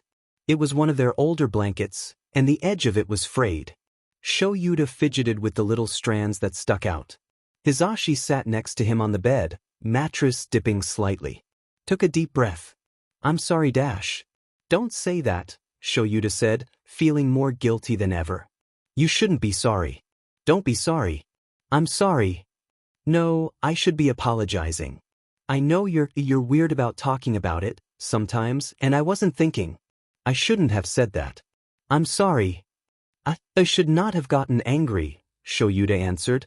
He hadn't had the right to get angry, not over something so small, not over an implication of a subject that made him uncomfortable, that was immature on several different levels. "I am sorry too." "Don't Dash." Hisashi stopped talking. Snorted. "I'm not going to say anything about you not having to apologize," Hisashi stated, voice full of mirth. "We'll just end up being here all night. There's no real point, is there?" That startled a small laugh out of Shoyuta, and they sat there, laughing together, until it finally all faded into silence again. Hisashi sighed heavily, running a hand through his hair. "God," he said empathetically. "What happened to us, Sho?" He gestured between the two of them. Shoyuta thought he knew what Hisashi meant, in a way. Things were certainly different. Like they weren't running at the same pace. "I don't know," Shoyuta admitted. "Things used to be so much easier," Hisashi groaned. "I knew you. I know you. I love you. But now, sometimes I just don't even know what you're feeling. And I knew that before. This upsetting. Off-kilter," Shoyuta muttered. "Different." "Yeah," Hisashi agreed. "Off. Tempo." "Exactly." "Then," Shoyuta frowned at the floor. "We just have to find the beat again." Hisashi rubbed his eyes under his glasses. "Just have to find the beat again," he echoed, somehow sounding more tired than Shoyuta felt. "It's frightening." "Yes," Hisashi agreed. "Push through and conquer, I guess." "Plus ultra," Hisashi said with no exuberance whatsoever. They sat in silence. Stared at the wall. Sometimes, silence was better than talking. Especially when you had no idea what to say. Nemuri had been sitting in the living room with Izuku while they talked. When they'd walked in, both Izuku and Nemuri had been on the couch, Nemuri with her feet on the coffee table and Izuku with his feet outstretched before him on the couch, both of them reading magazines. Well, Nemuri reading, Izuku more staring at the pictures. "Trouble in Paradise?" Nemuri asked, not looking up from her magazine. "Shut up," Shoyuta grumbled. "Rude," Izuku piped up, also not looking up from his magazine. "So I was thinking," Nemuri said in her, "I have a plan that someone else in this room does not know about. Just go along with me voice. Maybe after dinner, we should all go to the park. The one near Izuku's school. Who knows, maybe one of his kitty friends will even be there." Izuku looked up from his magazine, eyes wide, and turned to Shoyuta with a pleading expression. "You know, since he was so good at therapy and all." Shoyuta looked at the wall clock. It was a bit late in the evening and he was tired, but Izuku was excited. And that hadn't been something that had happened much in the last few weeks. "All right," Shoyuta said. Izuku cheered, Shoyuta winced, Hisashi grinned, and Nemuri just looked smug. Hisashi went into the kitchen, packing sandwiches, sliced fruit and vegetables into paper bags so they could eat at the park. Shoyuta took Tylenol and filled flasks with juice and water. Nemuri entertained Izuku, showing him pictures in her magazine. "See, and that's that one actor who played in that really old superhero show." "How old?" Izuku asked. "Probably over 100 years ago, at this point," Nemuri noted. "This was before quirks were around, Tiger. The hero movies weren't all that accurate." "That makes sense," Izuku easily accepted, and they started talking about the next page. They left the apartment for the park 30 minutes later, all of them piling into the car, Hisashi and Nemuri fighting over who would ride shotgun and who would be stuck in the backseat. It came as a surprise to no one but Hisashi when Nemuri won. "Everything here?" Shoyuta asked before they departed. "Yes," Izuku said. Food. Yes, Nemuri answered. Drinks. Yes. Hisashi, are your hearing aids charged? Yep. Hisashi piped up from the back seat. They drove to the park, Nemuri lazily flipping off any driver that mildly inconvenienced her and Shoyuta thanking every deity he knew of that Izuku was staring out the window, paying little attention to Nemuri, and unlikely to ask about that little bit of sign language. The park was fairly uncrowded, because of the later hour. The sun was lower in the sky, casting little scattered shadows through the leaves of trees, and Nemuri, Shoyuta and Hisashi sat down under one of those shaded areas. Izuku started bouncing excitedly as soon as he got a good look at the park, hurrying to put his sack of food and his drink down so he could run out into the park, shrieking. There were two other children, a boy with shaggy blonde hair and a girl with pink dreadlocks, and they looked remarkably familiar. Oh no, Shoyuta thought. Denki! Izuku shouted. The two other children looked up from where they were peering at a pile of bits of metal, screws and tools. Zuku! They shouted at once. Mei jumped up, practically tackling him in a hug, and Denki clapped him on the shoulder. You left early, Mei accused. Again. Why do you always gotta leave, Zuku? I had to go to the doctor's office. Izuku defended himself, releasing himself from Mei's death grip and sitting down, cross-legged, on the grass. What are you doing here? Denks is helping me power one of my projects. This one needs batteries, Mei explained. It's an automatic potato gun, like a potato machine gun, but instead of the little hammer and all the powder and stuff with regular machine guns, or the hairspray and igniter with my other potato weapons, I'm gonna figure out how to power this one with electricity. Cool!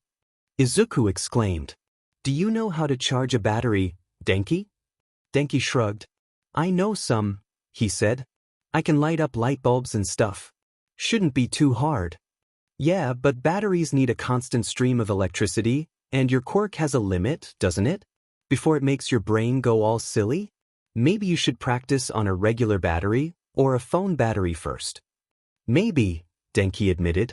Mei, who had already started tinkering with her weapon again, shoved a battery, a wire, and a light bulb at him. I thought you might want to do this, she exclaimed, trying to connect two bits of metal. She then put the merged bits of metal down, grabbing the battery and connecting two ends of the wire to it before hooking it up to the light bulb. Okay, the battery's dead. Charge it. I'm not sure if that's how that works. That's absolutely how that works, Mei said, turning back to her invention. Practice. Denki frowned, picking up the battery. Izuku saw a small burst of electricity dance along the boy's fingertips, Denki's hair spiking up in a way that was not unlike Albert Einstein after a particularly bad day, and the light bulb slowly started glowing before exploding. Denki and Izuku shrieked, jumping back, and Mei took off her jacket and laid it over the broken light bulb, stomping on it. Auntie Nem, Unkai Sho, and Unkai Zashi ran over. What happened? Unkai Zashi demanded. He crouched next to Izuku, grabbing him by the shoulders and looking him over. We heard a big bang. Are you hurt? Izuku shook his head, adrenaline still pumping through his veins, staring at the shards of light bulb on the ground. Denki was staring at the battery, looking horrified and close to tears. I didn't mean it, he cried, voice a bit thick. I didn't mean to, I'm sorry. Are you hurt, kiddo? Auntie Nem asked, taking the boy's hands and turning them side to side, glancing them over. There was a long, deep cut on Denki's palm, but other than that, he seemed relatively fine. I'm fine, Denki said, sniffling slightly as he wiped the bloody cut on his jeans. Izuku saw Unkai Zashi wince. I don't hurt. Where are your parents? Unkai Zashi asked, looking around the park. Are they here with you? Denki sniffled. No, he said. Mei and me came here after school. Mei lives real close, so she's allowed. Well, where do you live? Unkai Zashi asked. Denki frowned a moment, before pointing in a general direction, offering no more explanation. Well, maybe we should walk you home. Unkai Zashi said absent-mindedly. With that cut on your hand, it would probably be best if we could explain what happened. No! Denki shouted, eyes wide. I'll get in trouble. They'll take away my books. Please don't. You are bleeding, child, Ankai-sho said. And it is deep. And from glass. We're taking you home. Denki frowned, looking down and worrying his bottom lip between his teeth. Throughout this entire interaction, Izuku and Mei had been standing to the side, still in shock after the minor explosion, though Mei's shock was very clearly quickly wearing off. They looked side to side at whoever was talking, looking, as Auntie Nem would say later, not unlike they were watching a ping-pong game. Please don't, Denki said in. They'll be real mad. I was dumb, it's my fault, I shouldn't have done it, I'm sorry, please don't tell my mama and dad. Auntie Nem looked at Ankai-sho and Ankai-zashi and raised an eyebrow. There's a first aid kit in the trunk, Ankai-sho finally said, and Ankai-zashi ran off to get it.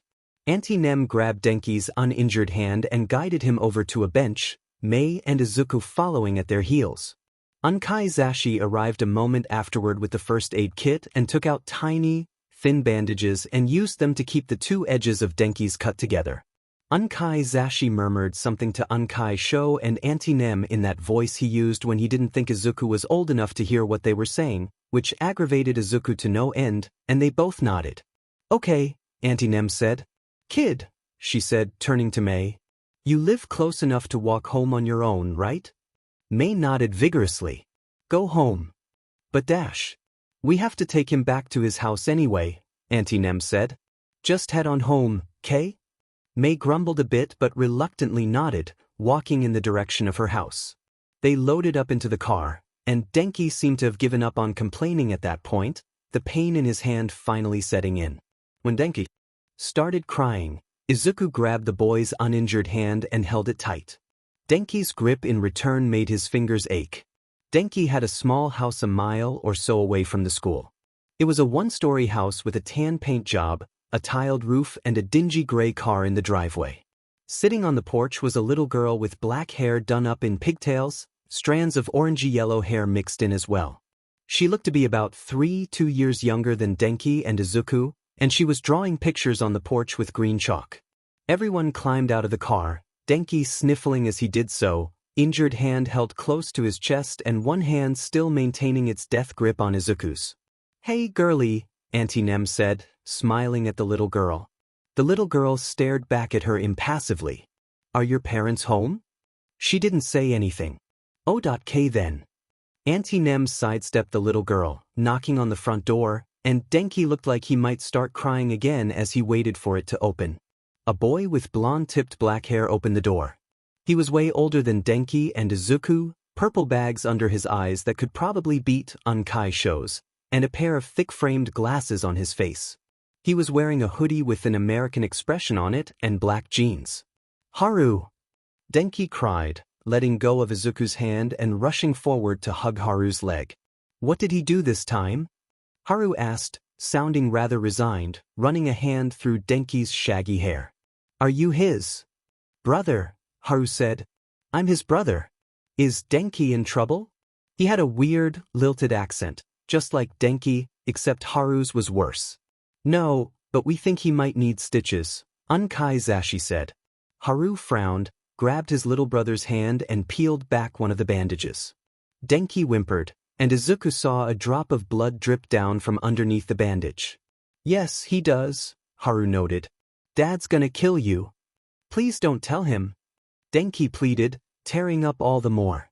He'll yell at me and take away all my books like he always does and please don't tell Dad. You have to go to the hospital, Denks, Haru reminded him gently. He kind of has to know. Denki sniffed harder, chin falling against his chest, looking down at the ground dejectedly. Izuku wanted to give him a hug. Well, you can relay the message to your parents, right? Ankai-zashi asked. Haru nodded. Oh yeah, don't worry about it, the boy said. I've got it covered. Haru thanked them and they all left, Izuku feeling a bit anxious as they drove away from Denki's house. The following Monday at school, when Izuku walked in, Denki had his hand wrapped in a thick bandage. There were bags under his eyes, and his leg was tapping restlessly under the desk. His eyes were red-rimmed and his face was a bit blotchy. And, unlike almost every other morning, Denki was not reading a book. Come on, child, wake up, Shoyuta said, flipping on the light switch and moving to rummage through the boy's closet. He purposefully pushed the half of the closet filled with school uniforms aside. He wouldn't need them, not that day. Red t-shirt, jeans. He laid the clothes out on the bed, Izuku grumbling as he sat up and rubbed at his eyes. Shoyuta opened a drawer in the dresser, pulling out a pair of socks and underwear and throwing those next to the clothes. Unkai shu, Izuku grumbled, sitting up and glaring at him, an intimidation tactic that was completely ruined when he had to yawn. There's no school today. It's a staff development day. He had to sound out all the syllables in the large word, since it was still a bit difficult for the small child to say, though there hadn't really been many mistakes. It was a stark contrast to the boy Shoyuta had taken in months ago, who couldn't even pronounce his letters properly. Trust me, Shoyuta said. I am fully aware. But your aunt works full-time now, and so do Hisashi and I, so. Shoyuta took a deep breath, hoping he wouldn't regret the words once he said them. You'll be coming to UA with us for the day. Izuku stared at him, bright green eyes going impossibly wide and jaw dropped. His hair was in a tangled mass on top of his head, and he looked a bit like a green cherub. A green shock cherub. Really? Izuku squealed, bouncing up and down on the bed, all tiredness forgotten, and Shoyuta winced, because it was far too early in the morning for yelling. Though, in Shuta's opinion, any time of the day was too early for yelling. Yes, Shoyuta said. So go brush your teeth and shower, quickly, and change, Shoyuta said, trying to muster up as much sternness in his voice as possible. Izuku's head tilted to the side, slightly. Are you mad at me? The boy asked quizzically, looking a bit worried for a moment. What? Why? Izuku pulled his face into a stern frown, eyebrows drawing together and going all wrinkled. You were making a mad face, Izuku said, pointing at his own expression. The face you make when Unkai Zashi does something silly. Or Auntie Nem says a special word.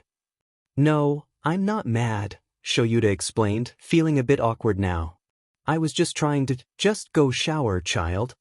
Izuku nodded, grabbing his clothes and skipping off to the bathroom. Shoyuta walked off into the kitchen area of the apartment, pulling a mug down from the cabinet and a tub of coffee grounds. Hisashi tooted disapprovingly as he made his second coffee pot of the day. Yes, Hisashi? Shoyuta said flatly, scooping coffee grounds into a filter. That stuff's gonna make your heart stop, someday, Hisashi said, pointing a butter knife at him accusingly. Hisashi was making plates of buttered toast, strawberries, and bananas for everyone, already in his hero uniform, hair gelled up into a high swoop. Shoyuta shrugged. The pot was horribly slowly, filling up with black coffee.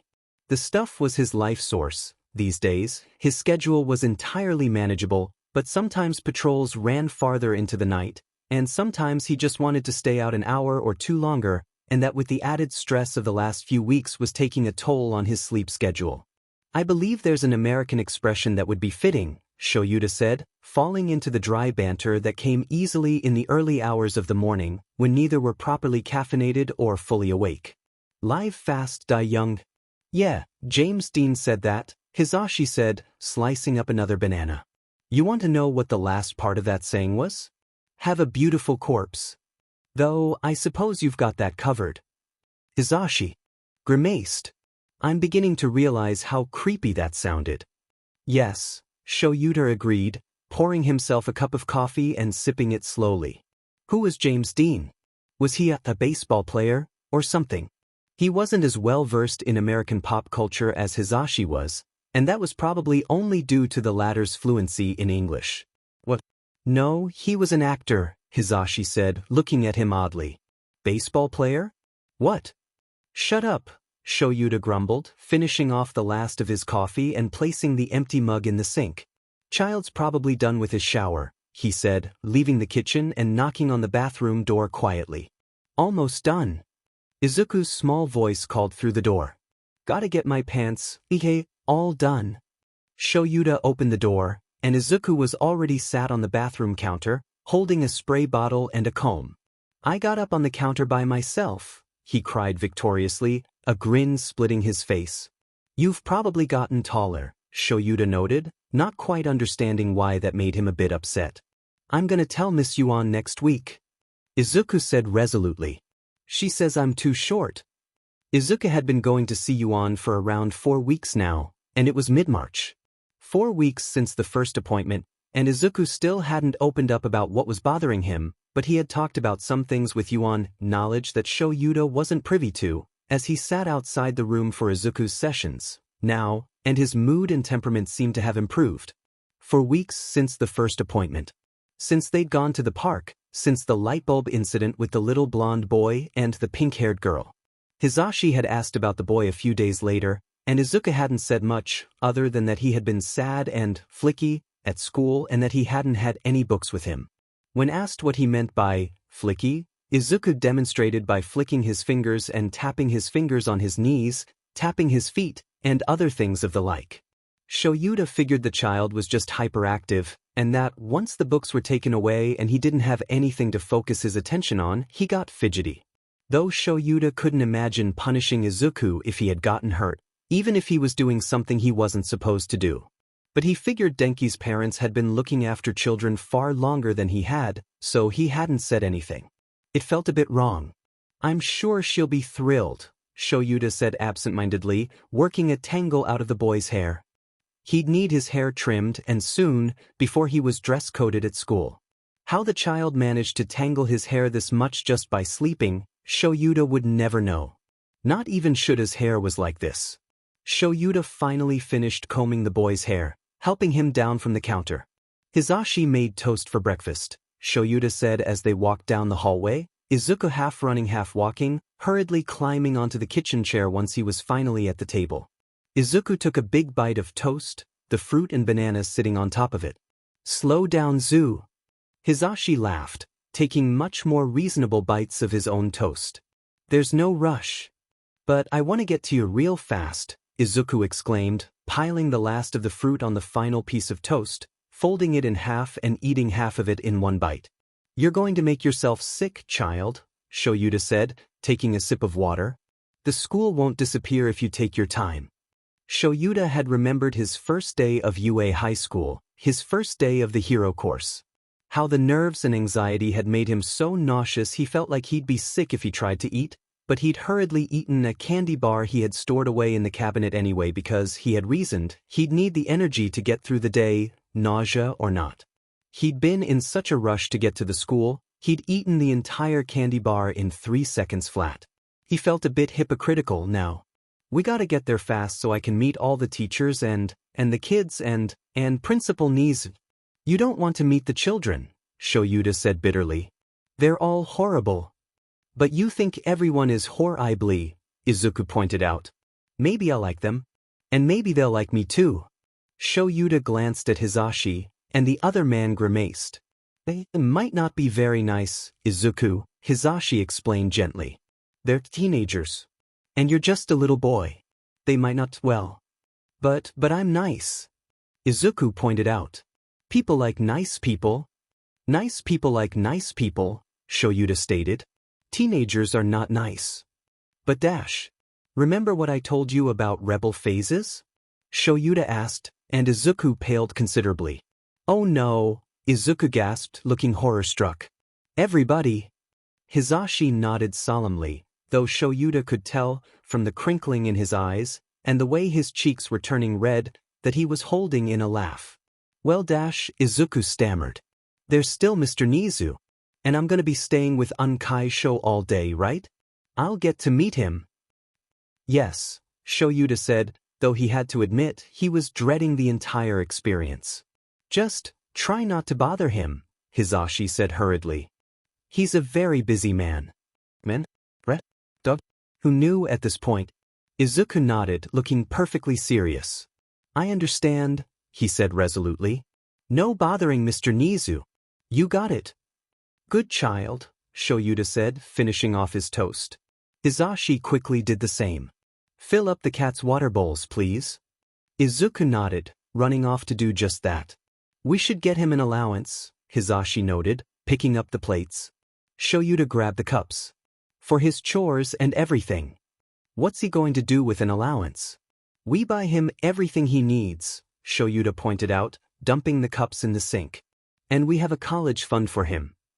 Yes, I know, but it's fun, Hisashi said cheerfully, setting his plates in the sink as well, leaving them to be washed at a later time. You know, having your own money, saving up for things. It'll teach him responsibility, too. You know, money managing and all that. I suppose, Shoyuta stated. From somewhere in the house, Aiko barked happily, and Shoyuta could have sworn he heard Izuku bark back. How much would we give him? I don't know, 500 yen a week? Hisashi suggested. We can get him a little piggy bank. The cute ones that look like pro heroes. Shoyuta couldn't help but imagine a piggy bank with All Might arms sticking out of the sides, and it made him feel even more wary about the prospect. We should talk about this later? Shoyuta decided, glancing at the wall clock. It's time to leave. Izuku's grin hadn't wavered once as they walked toward the gates of E. If anything, it seemed to only get wider, if that was at all physically possible.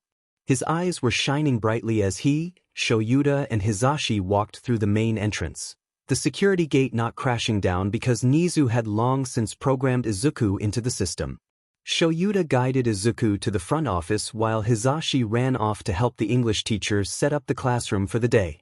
Izuku had seemed a bit upset by this, having wanted to explore the building and see the classrooms for himself, but his uncles assured him that he would be able to see the rest of the building at some point during the day.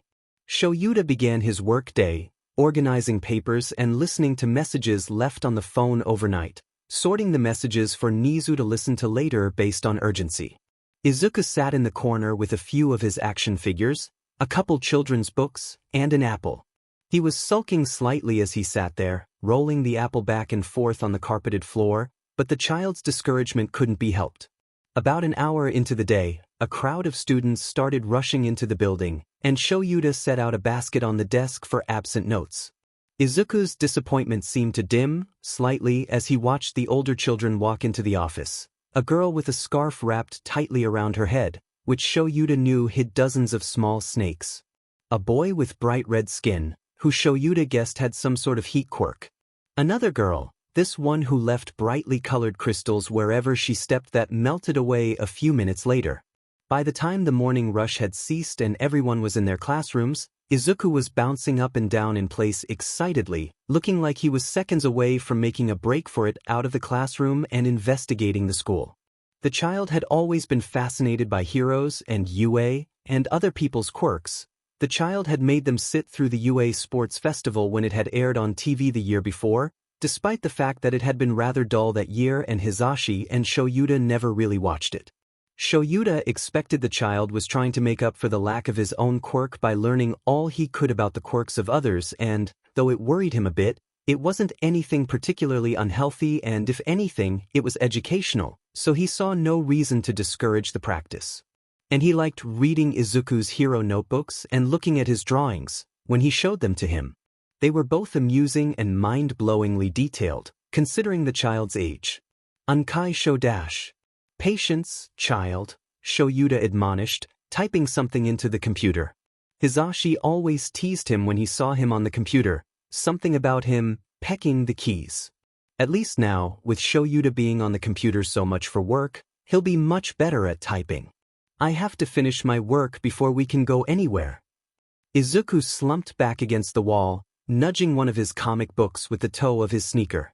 Grumbled and muttered, arms crossed in front of his chest and pouting. You can still explore this room, Cabbage, Shoyuta pointed out evenly, hoping the boy would take the offer, because he was being quite distracting and it was making Shuta's job a bit more difficult than it ought to be.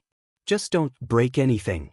Izuku's face brightened, and he scurried off toward the back of the room, peeking into doors and looking through cabinets. Nothing could possibly go wrong if the boy was just busying himself in this front room, right? Izuku loved you, even if he hadn't seen much yet. The school building was so big. There weren't any playgrounds, not that Izuku could see, but there were training areas on the far edge of the campus and fountains and trees and so much space. Ankai Sho had given Izuku permission to explore the office, and Izuku wasn't going to pass up an offer like that. Even if there might not be lots of stuff to see in the little front office, It was still a part of UA, so there had to be something. There were 3 different doors around the front office, and Izuku peeked into each one, because Unkai-sho had said he could explore and he wouldn't get into that much trouble. Probably. The first door was a supply cabinet, with lots of highlighters and pencils and a few first aid kits. Lots and lots of erasers. It looked like UA was overstocked in erasers and understocked in everything else. Unkai-sho had the word eraser in his hero name because of his quirk. Eraser head. Izuku imagined his Unkai-sho with a giant eraser replacing his head, his capture weapon wrapped around it, and had to suppress a giggle. The next door led off into a room with a printer situated right in the corner of the space. It was printing out papers, pages of what appeared to be exams for a test, and all the big words and long numbers on the papers made Izuku's head hurt.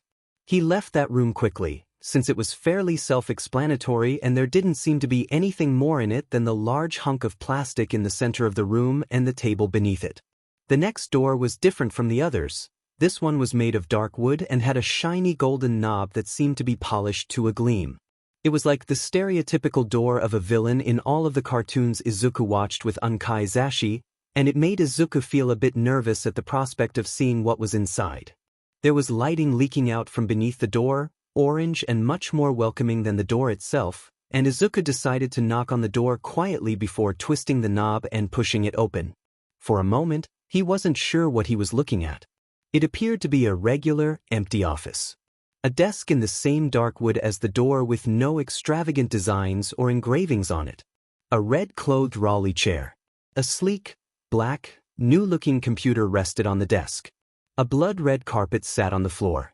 All of this was offset compared to the standardly painted beige walls. There were framed photographs on the walls, though they seemed to be filled with the same pictures that had come with the frame at the store. 3 chairs sat against the far wall. 2 chairs sat directly in front of the desk. It was all very official and intimidating, and Izuku wasn't quite sure what to make of it. Izuku had previously believed that the chair behind the desk was empty. That, it turned out, was not the case. Izuku could just barely see 2 white, fuzzy ears peeking up from the other side of the desk. For a moment, Izuku thought it was a cat, and was delighted, but the ears were too round to be a cat's. And a cat would never be tall enough to see over the desk. Maybe someone's pet had escaped and made its way to this office? Izuku walked around to the back of the desk, intent on seeing whatever creature rested there, and realization hit him a second before he actually saw who was sitting at the desk. Nizu. The principal of UA Unkai-sho worked as his secretary. The Raleigh chair slowly turned in place, the odd-looking creature, dog? Rat? Small polar bear, smiling at him eerily. "Can I help you, little one?" Nizu asked, and Izuku blinked. "Why are Nizu?" Izuku stammered, feeling odd and, if he was being honest, a bit frightened. You're the principal of UA. You're awesome." Nizu continued smiling that same eerie smile. "Awesome, you say? Well, I'm flattered," Nizu said pleasantly. "It's nice to have a visitor in my office, for once. Would you like some tea, little one?" Izuku didn't really like tea that much. He liked juice, or water, or milk, but he nodded anyway. Nizu busied himself with making a cup. "I assume you're Aizawa's child," Nizu said, handing Izuku the teacup. "I can't think of any other reason a child as young as you would be in this school." Izuku nodded, taking a sip of his tea. It was sweet, like honey, and Izuku thought he liked it. "He's my Unkai," Izuku exclaimed, taking another sip of tea. "He started working here a while ago. My other Unkai too." "Yes, I see," Nizu said, sipping from his own cup. "Would you like a pastry, little one?" Izuku nodded, and Nizu quickly passed him a chocolate biscuit. Izuku had no idea where the biscuit had come from. "Your uncles are good workers. Very diligent." Izuku opened his mouth to ask a question, realized that his mouth was full of biscuit, and quickly swallowed it. "What's diligent mean?" he asked. "Diligent, adjective, having or showing care and conscientiousness in one's work or duties," Nizu said swiftly, taking another sip of his drink. Izuku thought the man sounded rather like a dictionary. Izuku still didn't quite understand, since Nizu had still used rather large words, but decided he would ask Unkai-sho about it later. He always explained things in a way he could understand. My unkais are really good workers, Izuku agreed. They work super hard. And Unkai Sho is a great teacher, even if he isn't a teacher, and Unkai Zashi is a good teacher too, I can tell, because he's great at explaining things, especially if you're confused, and he's awesome at English. You find many things awesome, little one, Nizu observed, and Izuku nodded. Things? If I remember correctly, you're here because of your primary school's staff meeting? Yes, Mr. Nizu, Izuku said. Unkai Sho said I could come to work with him, since we don't have a babysitter or anything like that. Well, Nizu said, that same pleasant, eerie smile on his face, you're always welcome here, little one. I'm gonna go to school here, someday. Izuku said excitedly, leaning forward. My friends wanna come too. We're gonna be a hero team. Even though we don't really got great quirks for it. Nizu looked interested now. Tell me about your friends' quirks, he requested, pulling a notepad and pen seemingly out of nowhere. Mei can see really far away, and she wants to go into hero support.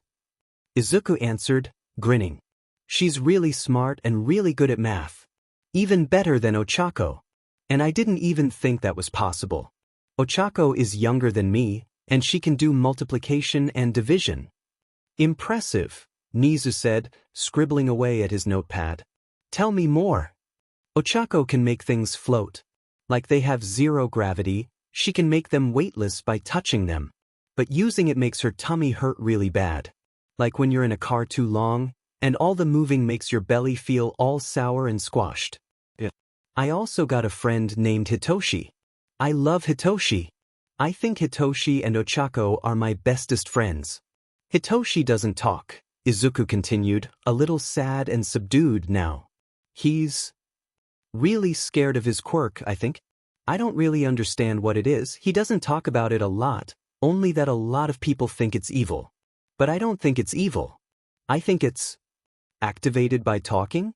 And that's why he doesn't like to talk. Nizu nodded, scribbling that down, and Izuku continued. My last friend is named Denki, Izuku said, brightening up a bit. He's one of my new friends, and he's really nice, but he's closer with Mei and Toshi than he is with me and Cheiko. He can shoot electricity from his body, but it makes him a little dumb sometimes if he uses it too much, and he calls himself dumb a lot, 'cause of it. I think that's silly because he makes bad grades a lot but he doesn't seem dumb, and he's really inside, so I don't think it matters that much if he is dumb, but he still doesn't like it. He's kinda silly like that. But he really likes reading even if he is kinda slow at it, and he likes this book called Catcher in the Rye, and he likes this guy named Hemingway, and Denki lived in Maine before he moved to Japan. Nizu had already gone through several pages in the small, handheld notepad, and he was still writing furiously. He stopped abruptly, setting the notepad and pen down on the table calmly, before looking back up at Izuku and smiling once more. It sounds like you have good friends, little one, Nizu informed him. Izuku nodded, smiling softly. Yeah, I think so too. I didn't have lots of friends before them, other than Kaken, and he wasn't very nice, even if he was my bestest friend, so I really like the friends I have right now. I'm sure, Nizu said. Well, I can assure you of this, the rat-like man said, trailing off loftily. Even if you are quirkless, and yes, I do know you're quirkless, I have no doubt you'll become an excellent hero one day, and if not that, a fine young man regardless. Izuku grinned at the principal, noting the slight burning in his eyes. He thought he liked Nizu. How did you like Uezu? Hizashi asked as they walked out of the building and out toward their cars. Izuku was holding Hizashi's hand and had a happy, albeit distracted, look on his face. I had a great time. Izuku informed them. I even made a new friend. Who? Shoyuta asked, taking a sip from his thermos of coffee. Mr. Nizu. Izuku exclaimed, and Shoyuta promptly choked and spat out his coffee. The side, Shoyuta noticed that his friend and fiancé were in similar predicaments. Nizu. Friends with Nizu. Only his nephew could pull something like that off and still be left standing to tell the tale. Only you, Izuku. Only you. On the 1st of April, Shoyuta set his alarm to wake him up 2 hours earlier than usual, simply because he knew that, Should he fail to do this, he would immensely regret it later. Hizashi had still been asleep when the alarm went off, not yet awake to go running off to his radio show, and when Shoyuta stood up out of the bed, the man sprawled out on the mattress like a starfish, claiming all of the space Shoyuta had left behind. He went to the bathroom first, checking his face for drawings done in Sharpie and sighing in relief when he found it clean. Then he went about his morning routine, making sure to check for any pranks or jokes along the way, before getting dressed in his hero uniform and making the first pot of coffee of the day. It would be a while before the rest of the house was awake, so Shoyuta took the time to sit on the couch and relax in the quiet, sipping from a mug of coffee and allowing himself to relax before the day truly started. After finishing his first cup of coffee, he poured himself another, drinking from it as he collected dirty laundry from the bathroom into a trash bag to be taken to the laundromat later. It was an hour later when Hizashi stumbled out of the bedroom, going straight to the kitchen to make breakfast before he had to leave for a quick check-in with his radio. It wasn't Friday, so he didn't have to put on a long show segment, but he still had to stop by for an hour or so every morning to make sure everything was still running smoothly. "Morning, sweetheart," Hizashi greeted through a yawn, pulling 3 separate boxes of cereal down from the cabinet and a jug of milk from the fridge. A jug that, Shoyuta noted with disdain, was only a quarter of the way full. "We need more milk," Hizashi said, finishing off the jug and tossing it into the bin. He put the bowls of cereal down on the table in their usual spots, adding 3 bananas so that they could pretend it was an actual balanced breakfast. Hizashi quickly ate his bowl of cereal before dropping the bowl in the sink, filling a thermos with coffee and taking his banana to eat on the way. "Love you," Hizashi said, kissing Shoyuta before quickly hurrying out the door. He worked too much. But he also hadn't done anything for April Fools. Hadn't even acknowledged the fact that the holiday was happening, which wasn't something Hizashi had done in the 7 or so years Shoyuta had known him, which was concerning to say the least. April Fools was one of Hizashi's favorite holidays, next to Valentine's Day, which they hadn't been able to really celebrate that year, because of prior engagements, and Father's and Mother's Day, holidays that he always took off work for so he could spend time with his family. There were always pranks on April Fools. Small jokes throughout the day that alternated between making Shoyuta laugh and making Shoyuta want to strangle Hizashi, and one big, unexpected, well-thought-out prank sometime during the day that Shoyuta suspected Hizashi planned out periodically throughout the year. It was a tradition as steady and constant as making coffee in the morning, or waking up every day. It wasn't something Hizashi just ignored. Shoyuta couldn't help but feel nervous as he walked into Izuku's room, turning on the light and beginning the long process of coaxing the boy out of bed. Once the boy was clean, clothed, and combed, Shoyuta sat him down at the table, pushing the bowl of pure sugar toward him. Shoyuta and Hizashi usually tried to make sure the child ate something mildly healthy for breakfast, since it was the most important meal of the day, but Hizashi had been in more of a rush than normal to leave that morning and Shoyuta couldn't be trusted near a stove unless they wanted a burned-down apartment on their hands. "Unkai Zashi at work?" Izuku asked, shoveling a huge spoonful of brightly colored cereal into his mouth. Shoyuta nodded. "Has to make sure the people at his show are doing their jobs," he stated wryly, taking a sip of coffee and hurrying to finish his own bowl of cereal. "And we have to hurry if we're going to get you to school on time." Izuku nodded, finishing off his cereal and hurrying to eat his fruit, and Shoyuta dropped the dishes in the sink before towing on his shoes at the door and rushing out. "Izuku, come on," Shoyuta called to the child, who was still standing in the doorway and saying a drawn-out, long-winded goodbye to the cats. Shoyuta grabbed Izuku's hand and helped him down the stairs of their apartment building, strapping him into the car seat moments later and driving down the road to the schoolhouse. "Zuku, hey!" Denki greeted once he walked through the door, grinning excitedly. "Good to see you." He lifted his hand for a high five and Izuku, unthinkingly, lifted his own, only to feel a buzz and a small electric shock run down his arm. "Ow!" Izuku cried, ripping his hand back and poking at the small red splotch on his palm. "What was that for?" he demanded, sniffling. "It's April Fool's, Izuku," Denki cried, easing the small silver circle off his hand. "That means war." Izuku had never felt more frightened in his life. "Don't worry, I won't get you too bad," Denki said easily, grin never falling from his face. I got ungrounded too, so I'm in a good mood. We're totally gonna get Toshi though. Izuku blinked. You finally got your books back? That's great. Izuku cried, smiling happily. Denki always seemed happier and more focused when there was a book in his hands, something for him to focus on or something to look forward to when he was done with lessons. For the last few weeks, Denki had been nothing short of fidgety, getting even worse marks than usual in class and spacing out quite a bit during conversations. Izuku was ecstatic he'd finally gotten that little bit of happiness back. Yeah. They packed all the books my grandma sent me from Maine into a big box and hid it so I couldn't find it. But I have all my books back now. And I'm finally done with Catcher in the Rye. That's awesome, Danks. Izuku bounced in place absent-mindedly. What's the book you're reading now about? Is it good? It's the best, Denki gushed. My grandma always knows what books I like. She sends awesome ones every time.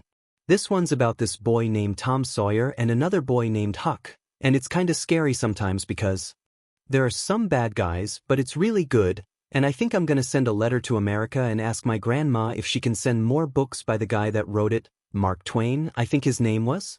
I can't remember, and I'll read all of them, even though it'll take a while, and Denki stopped, abruptly wincing. His face turned red. Sorry. I'm talking too much. What? No, it's okay. Izuku rushed to reassure the boy. I like hearing you talk about books. You're always happier when you talk about books. Probably, Denki acknowledged. Reading books makes me really happy. Even if it's kinda hard. Izuku shrugged. It'll get easier.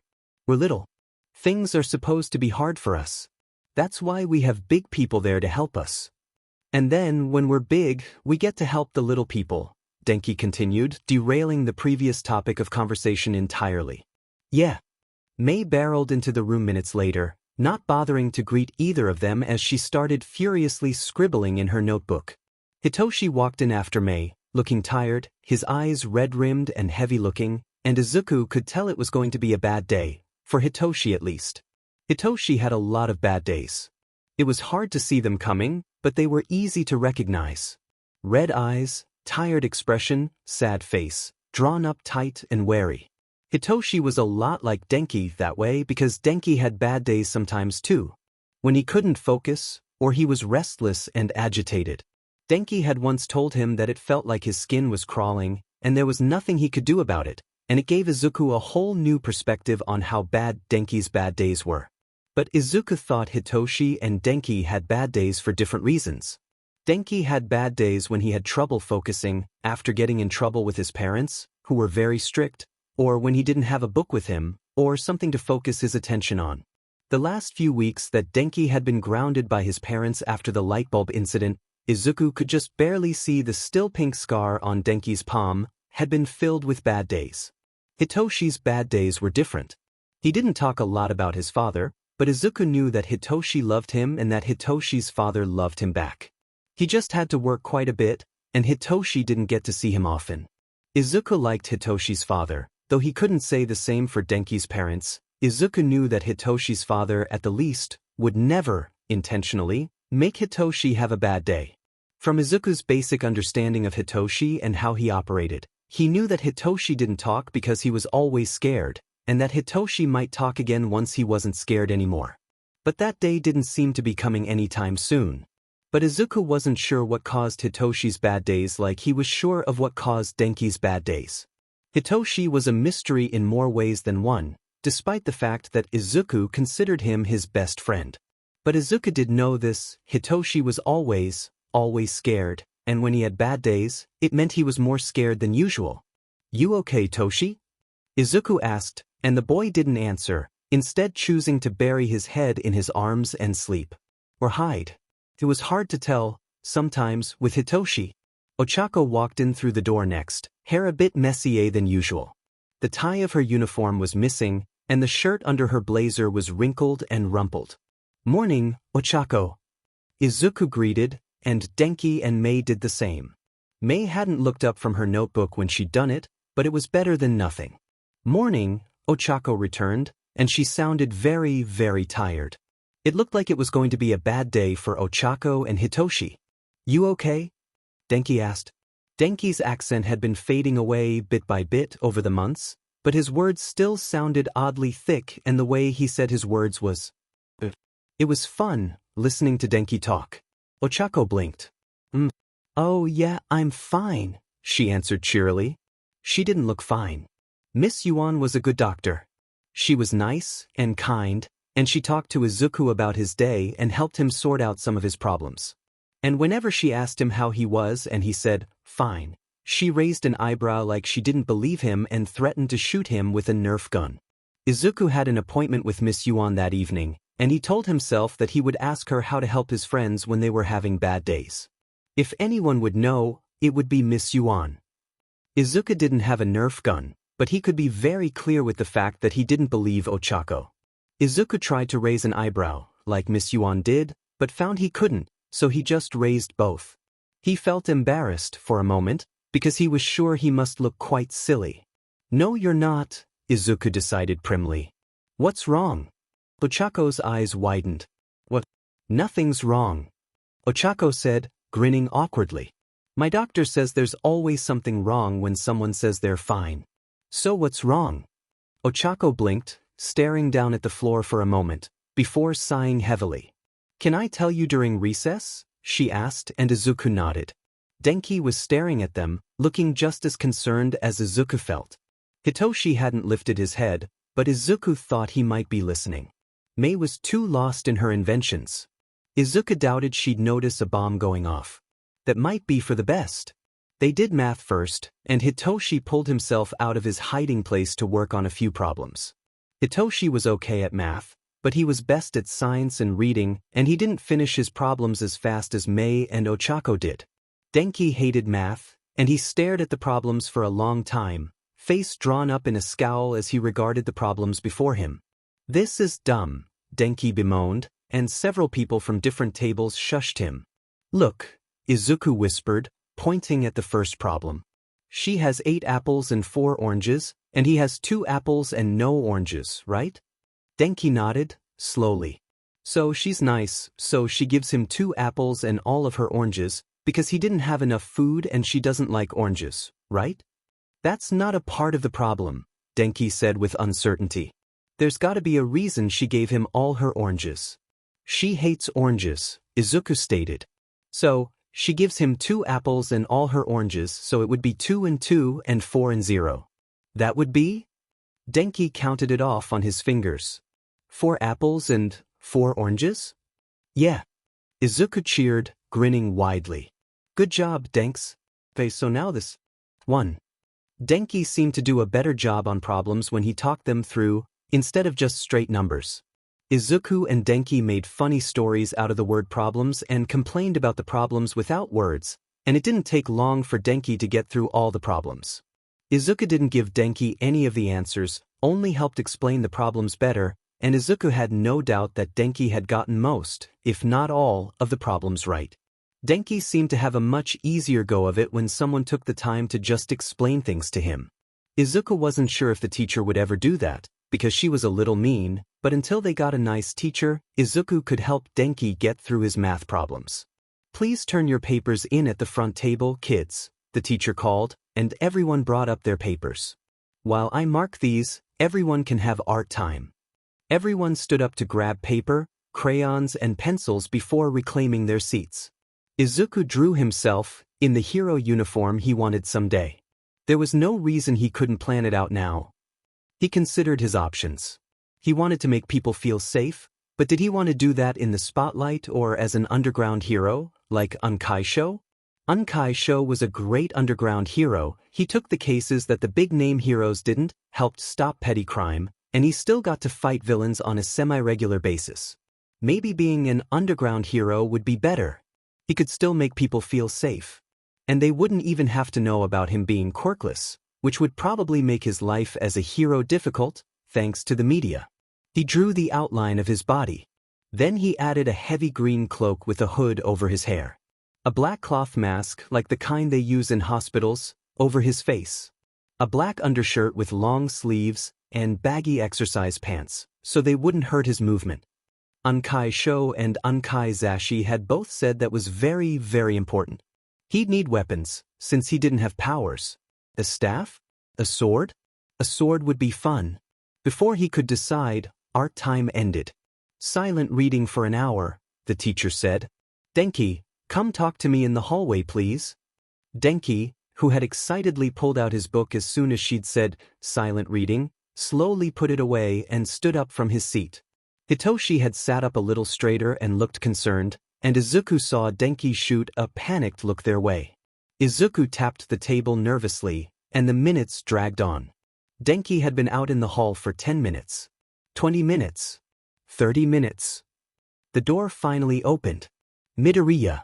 Shinso, the teacher called, voice sounding a bit sharp. Hallway. Now. Izuku and Hitoshi stood up, and Ochako grabbed his arm before he could walk away, looking worried. She was confused, he could tell. Izuku was confused too. He shrugged. They walked outside. Shoyuta had had a fairly uneventful workday. Another thing that absolutely did not happen on this med holiday. He'd been on edge throughout the entire day, and it was starting to fray on his nerves. He wanted to find whoever thought April Fools was a good idea for a holiday and punch them in the face. It was 30 minutes before his lunch break and Shoyuta was working on something on the computer, a scheduling conflict for the month of April. He'd gotten halfway through when Hizashi came rushing through the door, Namuri close behind him, looking worried and a bit angry. Pack your things, we have to go, Hizashi said, crossing his arms across his chest. It was odd, seeing Hizashi in his hero persona angry. It didn't happen often. What happened? Shoyuta asked, grabbing his bag from under the desk and packing his things away, all his nervousness over April Fools relatively forgotten. We have to go to Izuku's school. The kid got himself in trouble, Hizashi stated. He had his messenger bag over one shoulder, and that looked even odder in his present mic gear. They couldn't get a hold of you, so they called Namuri and I turned it off, Shoyuta said, feeling a bit foolish for doing so.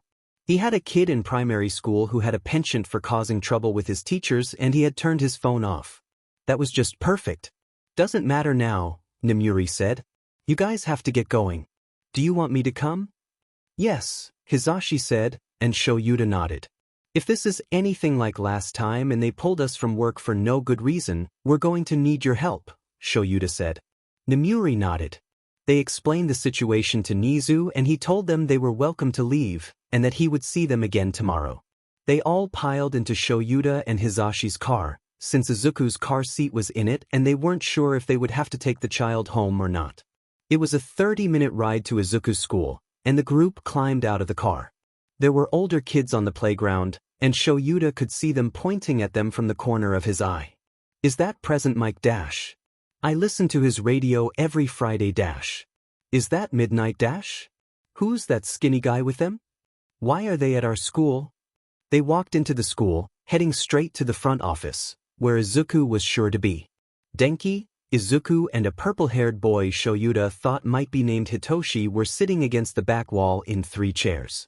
Beside Hitoshi was a tired-looking man in a white coat, purple hair a few shades lighter than Hitoshi's.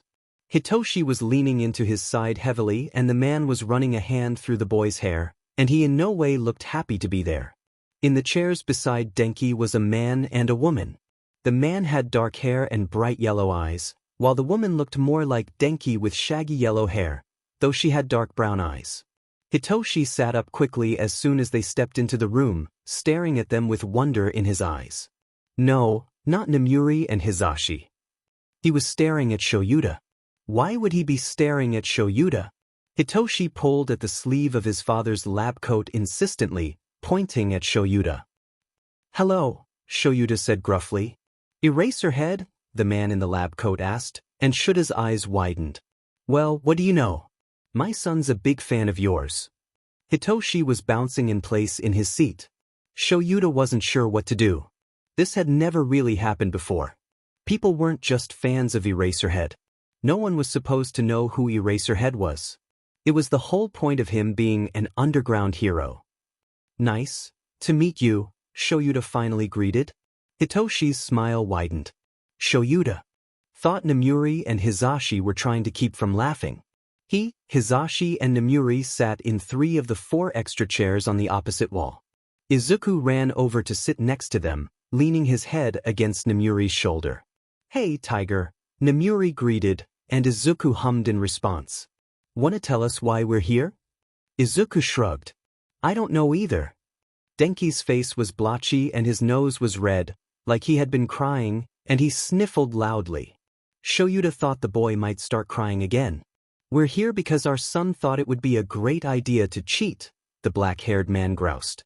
"And now we have to take off from work to deal with your mess." Denki sank lower in his chair. "I didn't cheat," Denki mumbled, and the man sighed, like they'd been through this before. "Just shut up, Denki," the man said, and the purple-haired boy's eyes narrowed at the man. He looked a bit angry. Izuku looked a bit angry too.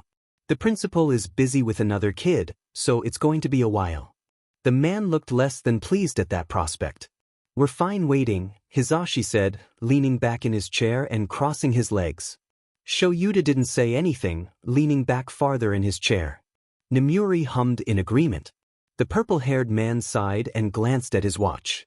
"Not enough hours in the day," he said glumly. "But I can wait." "Well, we don't exactly have a choice in the matter," the black-haired man griped. "Honey, please stop," the shaggy-haired woman said placatingly. "It's not my fault the little sheet can't go a week without causing trouble in the classroom." Denki's father exclaimed. "He goes and he causes trouble when we're at work making money so he can live comfortably and he dash." Shoyuta tuned the arguing couple out, attention falling back on the little boy. The 5-year-old, they were talking about a 5-year-old like that, had his shoulders bunched up near his ears, and he was staring at the carpet. He was hugging himself, hands running up and down his upper arms, like he was cold. He looked like he was seconds away from crying again. Shoyuta wasn't sure if he was supposed to say something or not. It wasn't his family, wasn't his child, he didn't know the entire situation and therefore it was not well into his rights to say anything, but he wanted to say something because that boy looked like he was about to start crying and they were talking about a 5-year-old kid like that. If they had talked about Izuku like that, his ward like that, he wasn't sure what he would do. But he wasn't involved in this kid at all, he'd barely interacted with the child, so he wasn't sure what he was going to do now either. Hizashi looked like he wanted to say something. Namuri looked like she was looking for some excuse to do something, watching the couple, particularly the father, very, very carefully. The woman seemed to notice the attention they were getting, seemed to feel the glares of the pro-heroes and the 2 other 5-year-olds on her back, and stopped talking abruptly. "You're right," the woman said stiffly. "I'm sorry." Denki's mouth flattened out into a thin line. The woman glanced at him. "Oh, Denks," she said, running a hand through his hair. "Didn't you brush your hair this morning? It's so nappy." "Sorry, Mama," Denki croaked, rubbing his eyes. The woman looked at him softly, and she looked a little sad while she did. Shoyuta had a feeling that that was a family dynamic he would never begin to understand. "We'll brush it when we get home," the woman promised, kissing the boy's forehead. "When we get home, that boy is going straight to bed," Denki's father said vehemently. "Stop crying, Denki, you're a big boy, not a baby." Denki blinked hard, taking a deep breath and holding it in, cheeks going round, like he was trying to stop himself from having the hiccups. He looked rather like a chipmunk.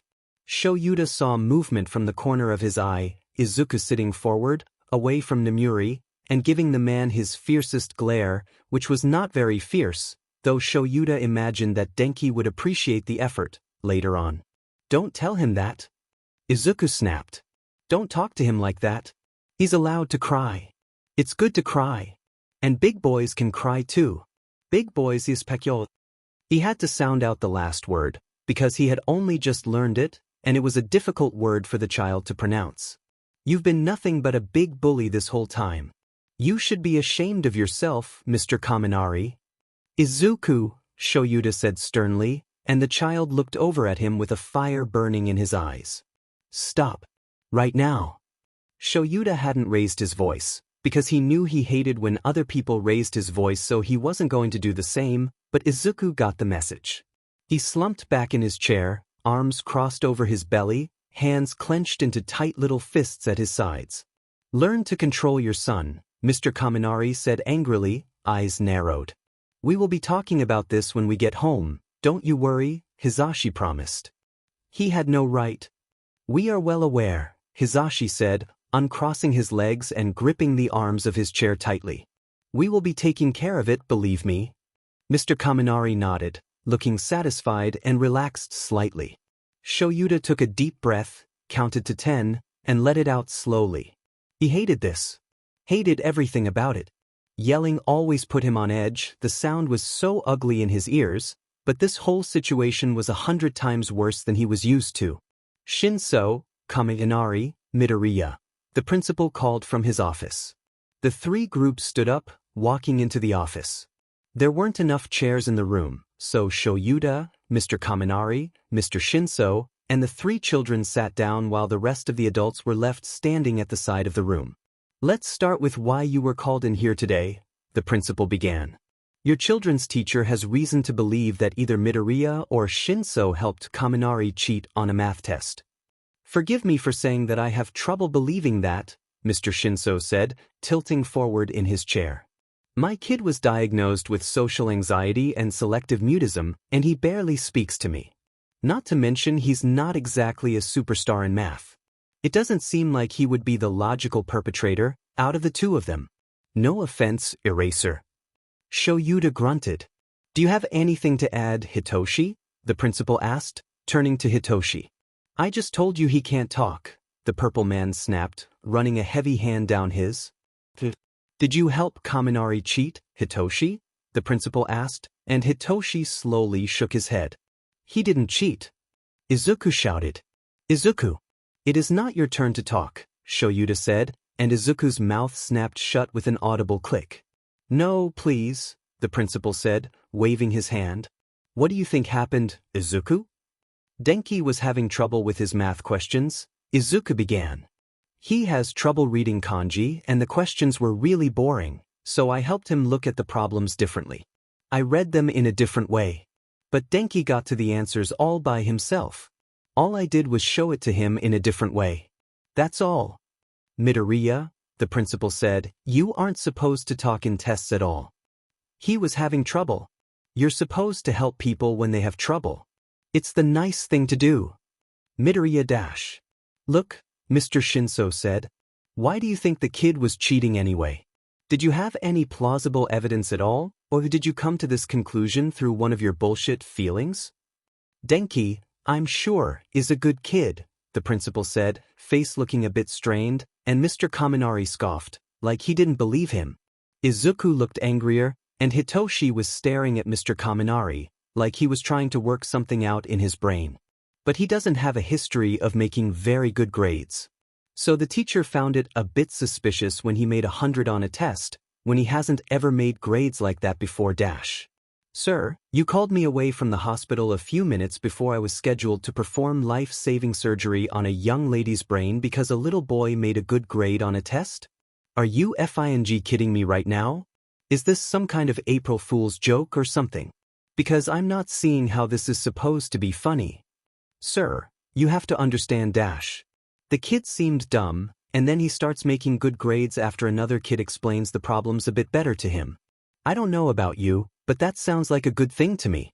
It means the boys found a way to learn and make the grade in a way that is successful. That's not something you call him into an office for, that's something you jot down in one of your little files so this kid can get some extra help. The principal looked like a fish out of water, gaping. If that's all, and you have a kid who's confessed to this supposed cheating, then I'll be on my way. I missed my surgery, so I'll be taking my son home early. Come on, Hitoshi. The man and boy stood up. Hitoshi grabbed his father's hand and half hid behind his lab coat as they walked out of the room, door closing behind them. Izuku will accept any punishment you decide to dish out, however unwarranted it may be, and we'll be on our way as well. Sir, you can't just dash. We have places to be after this, sir, Shoyuta stated firmly, and the man sighed heavily, looking as if he had aged several decades in the past 5 minutes. One day in school suspension, the man finally decided. Denki gets 2. Thank you, Shoyuta said. Have a good day. He stood up, and Namuri and Hizashi pushed themselves off the wall, Izuku running forward to hold Hizashi's hand. They checked the child out and walked out of the school.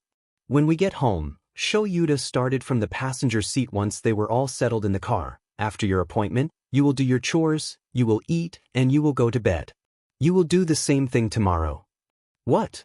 Izuku asked. Why? You involved yourself in matters that in no way concerned you, Shoyuta started. You were very disrespectful to Denki's father. You were disrespectful to the principal. You were talking during a test. I can go on. But I did that for Denki. I did it because he was being mean to Denki. You should have let an adult handle that, Shoyuta said. It wasn't your place to say anything. You have to understand that, right now, adults are more likely to listen to other adults than to children. But he was being a bully. He was acting like a villain. Dads shouldn't act like that to their kids. They shouldn't. I was trying to be a hero like you. Heroes know when to pick their battles, Shoyuta said evenly. When they are obviously outmatched, they wait for someone to help them. That's what you should have done. Pick and choose your battles, cabbage. But I know it doesn't seem fair, Shoyuta said. But what you did today was wrong and irresponsible and disrespectful. That's why you're in trouble. Izuku's eyes were red and glassy. That's why you're in trouble, and that's why you're going to bed early. And because you tried to help and defend your friend, you get extra dessert after dinner. Izuku perked up, slightly. Oh, Izuku said.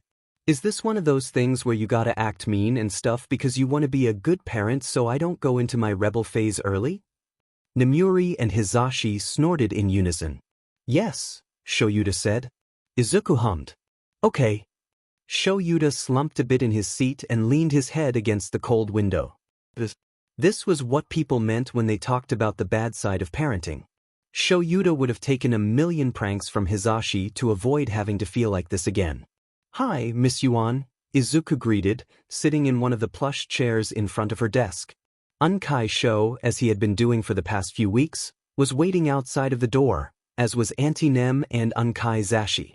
They hadn't had the time to drop off Unkai Zashi at the apartment and take Auntie Nem back to UA so she could get her car and make it to Miss Yuan's office on time, so Izuku's appointment had been made the priority. Izuku wasn't sure how Auntie Nem and Unkai Zashi would feel about waiting outside for an hour straight. He knew that even Unkai Sho had trouble sitting still for that long, but there wasn't anything he could do about it now. Hello, Izuku, Miss Yuan said warmly. Her short black hair was pulled back into a spiky ponytail on the back of her head, and her eyes were smudged with eyeliner. Her eyelids looked glittery. Why do you look so fancy? Izuku asked, pulling his legs up to sit crisscross on the chair. Unkai Zashi didn't like it when he sat like this at home, at least not with shoes on, but Miss Yuan never seemed to mind. I'm going out to eat with my mother after work today, Miss Yuan responded, leaning back in her chair and smiling happily. The one from China? Izuku asked, eyes wide. China felt like a place that was really far away, and it didn't seem like anyone could make it all the way. From China to Japan. But then, Denki had been born in America, and that was even farther away. I only have one mother, Izuku, Miss Yuan said with a laugh. Miss Yuan was a tiny woman with a soft voice, and her laugh sounded like twinkling bells. It made her seem more approachable, kinder, someone you could go to for a hug or a conversation or anything, really, but Izuku knew from experience how scary Miss Yuan could be. She scared Unkai Sho every time she saw him. That was why he had been so quick to agree to sitting outside the room during Izuku's appointments in the first place. But yes, the one from China. I haven't seen her in months, and she's never flown out to Japan before, so I'm quite excited. That's great, Izuku said with a grin. I'm glad you get to see her again. He felt that little bit of sadness, nestled in his chest and buried down deep, flare up again at the mention of mothers. But that happened a lot, and Unkai Sho said it got better. Denki's mother had seemed nice, even if she had let Mr. Kaminari hurt Denki's feelings. Izuku had never met Mei's mother, had never had the chance, but he saw Mei run out to her in the parking lot and hug her tight most days after school, and it always made his chest ache. Ochako didn't live with her mother, didn't live with either of her parents, not anymore, But even her mentioning her mom brought down Izuku's spirits, and that made Izuku mad at himself because it was like he couldn't even look at his friends without feeling a bit jealous. The only one who never talked about their mother was Hitoshi, and Izuku had never seen her before, only Hitoshi's dad. Izuku didn't know the story there, and he doubted he ever would, but something told him he didn't quite want to know. So, Miss Yuan said, pulling him out of his thoughts. "What happened today?" Izuku stared at her. "Come on, kid, I know something's bothering you. What happened?" Izuku frowned down at his shoes. "My friends didn't have a very good day today," he said. "And I didn't either." "Okay," Miss Yuan said. "Can you elaborate on that?" "The teacher thought Denki was cheating," Izuku began. "Even though he wasn't cheating. And she made him, me and Hitoshi go to the front office, since we sat right by him. And I told them the truth, that he wasn't cheating and that I just helped him understand the problems better, and they still didn't believe me.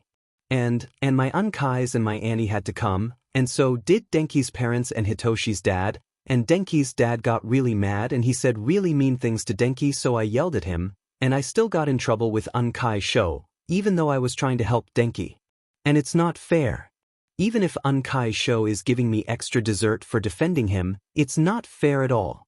And Ochako was having a bad day and I was supposed to talk to her about it during recess, and then I had to go home, and today was stupid." Izuku's mouth closed with a loud click. "I'm sorry. I shouldn't have said that. That's a mean word." "Yes, it is, but I won't tell," Miss Yuan said, and Izuku wiped at his eyes with the sleeve of his uniform. He always cried when he got angry or frustrated, and he was really frustrated. Unkai Sho said he and Unkai Zashi were really similar, that way. "Well, it seems like you've had quite the day." Izuku nodded, even though he didn't feel like that described the day well enough. It was like there had been too much of the day, too much at once, like it was too big or wide or fat and it was going to spill out into the rest of the week.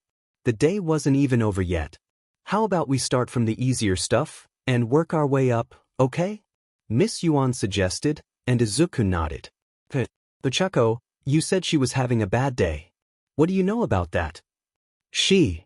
He wasn't sure how much he should share. Was it his place to share anything? Would Ochako mind?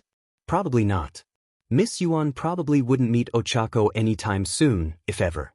Her parents have money problems. Like me and my unkais used to have, before Unkai Sho and Unkai Zashi started working at UA. She lives with her grandma, 'cause her mommy and dad want to get more money before she comes back to stay with them, and she loves her grandma, but she really misses her mommy and daddy, right? So she's sad a lot, 'cause she misses them so much. And I think she was sad about that today too." Miss Yuan hummed.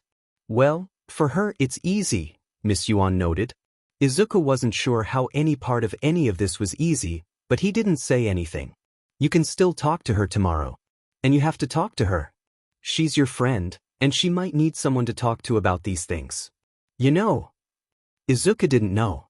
Izuku's friends knew that he lived with his unkais, but they didn't know why, since Izuku had never told them. Didn't really want to tell them. But maybe it would help Ochako, if he was there to listen. It helped him, made him feel better, when he talked to Miss Yuan. "Okay," Izuku said. "Next, you being in trouble with your uncles," Miss Yuan continued. "It might not seem fair, but your uncles do know best in this situation, even though it doesn't seem like it. Being in trouble is no fun, but it's best to just accept it, learn from your mistakes, and try and keep it from happening again." "Yes." Izuku reluctantly nodded. It did make sense when she put it like that. Now, Denki's parents. That's a bit trickier. "They're so mean, Miss Yuan." "I know," Miss Yuan said, smiling gently. "And they shouldn't be. But there's not much anyone can do in this situation. All you can do is be there for Denki. Talk to him. Ask him how he's doing. Remind him that you're there. Maybe give him a hug if he needs it. You're good at giving hugs."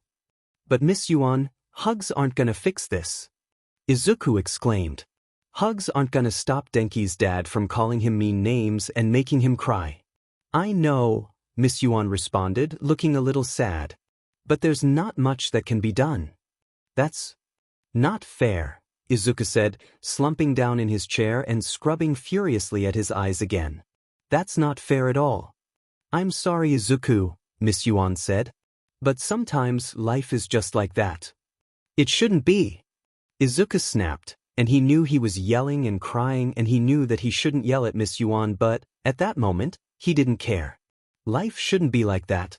People shouldn't be like that. Parents are supposed to protect their kids and help them with their homework instead of calling them stupid or telling them to shut up or hurting them. Parents shouldn't do that. Is Denki's father hitting him, Izuku? Miss Yuan asked, looking a bit alarmed. No, I don't think so. But his dad, and it's not fair.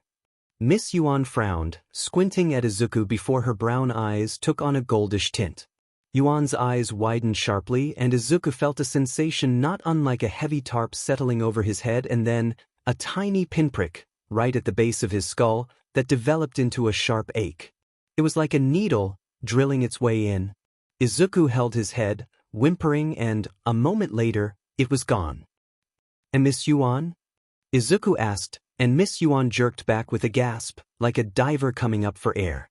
Miss Yuan, are you okay? You had nightmares because of the boy. The red-headed boy. Tuya? Am I right?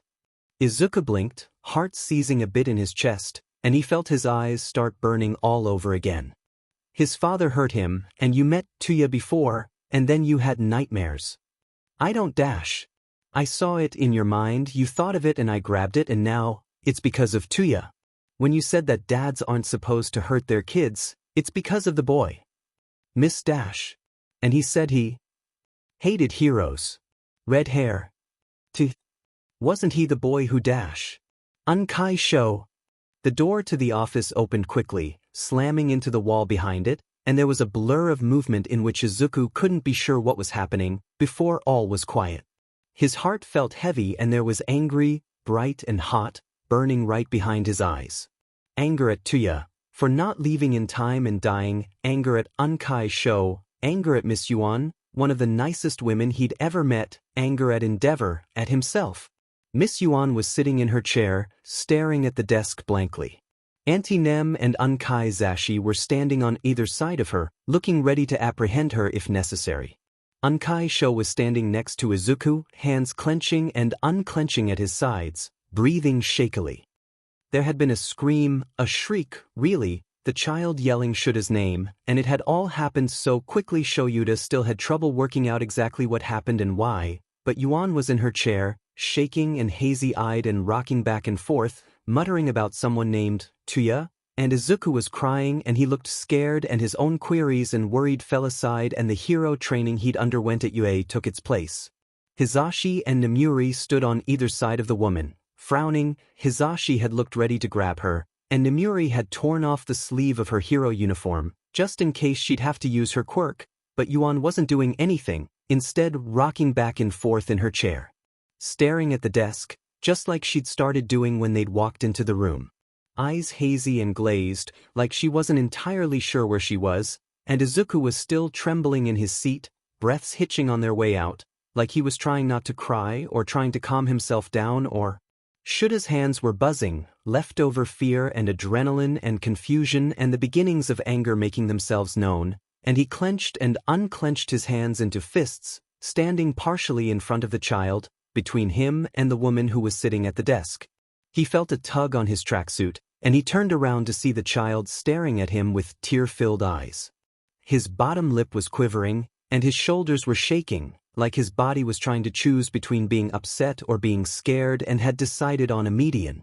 There was something in his eyes, something raw and scared and so sad in his eyes, something that reminded Shoyuta so much of the people he had saved on his patrols that he grabbed the child, picking him up and rubbing his back in slow circles as Izuku buried his face in Shuta's capture weapon and cried. And it didn't feel awkward, that time. It took a total of 20 minutes for Izuku to calm down and for Yuan to come back to herself.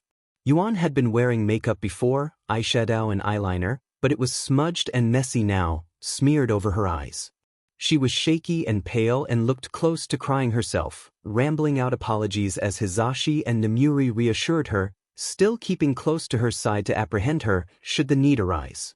Izuku was sitting across his lap, hands clenched tight in Shuta's capture weapon and half his face buried in it as well, and he refused to move, not even when Hisashi offered to hold him instead. And the child was getting heavy, leaning his entire weight against Shuta's legs and torso, and it was making his knee ache and making Shoyuta feel a bit uncomfortable, but he wouldn't say anything. If the child needed help, if the child needed a hug or anything of the like, Shoyuta could do that. He could do that. Yuan stopped apologizing to them, and then she was apologizing to Izuku, and it was so unlike her usual attitude, at least, to Shoyuta, that it made his head spin. Careful confidence, intimidation, and an uncomfortable sense that she knew something that you didn't, replaced with a tired, wrung-out, babbling mess. It was unnerving. What happened? Shoyuta asked in the no-nonsense voice he usually reserved for criminals. In that moment, he didn't feel like Shoyuta. He felt like Eraserhead, interrogating an assailant.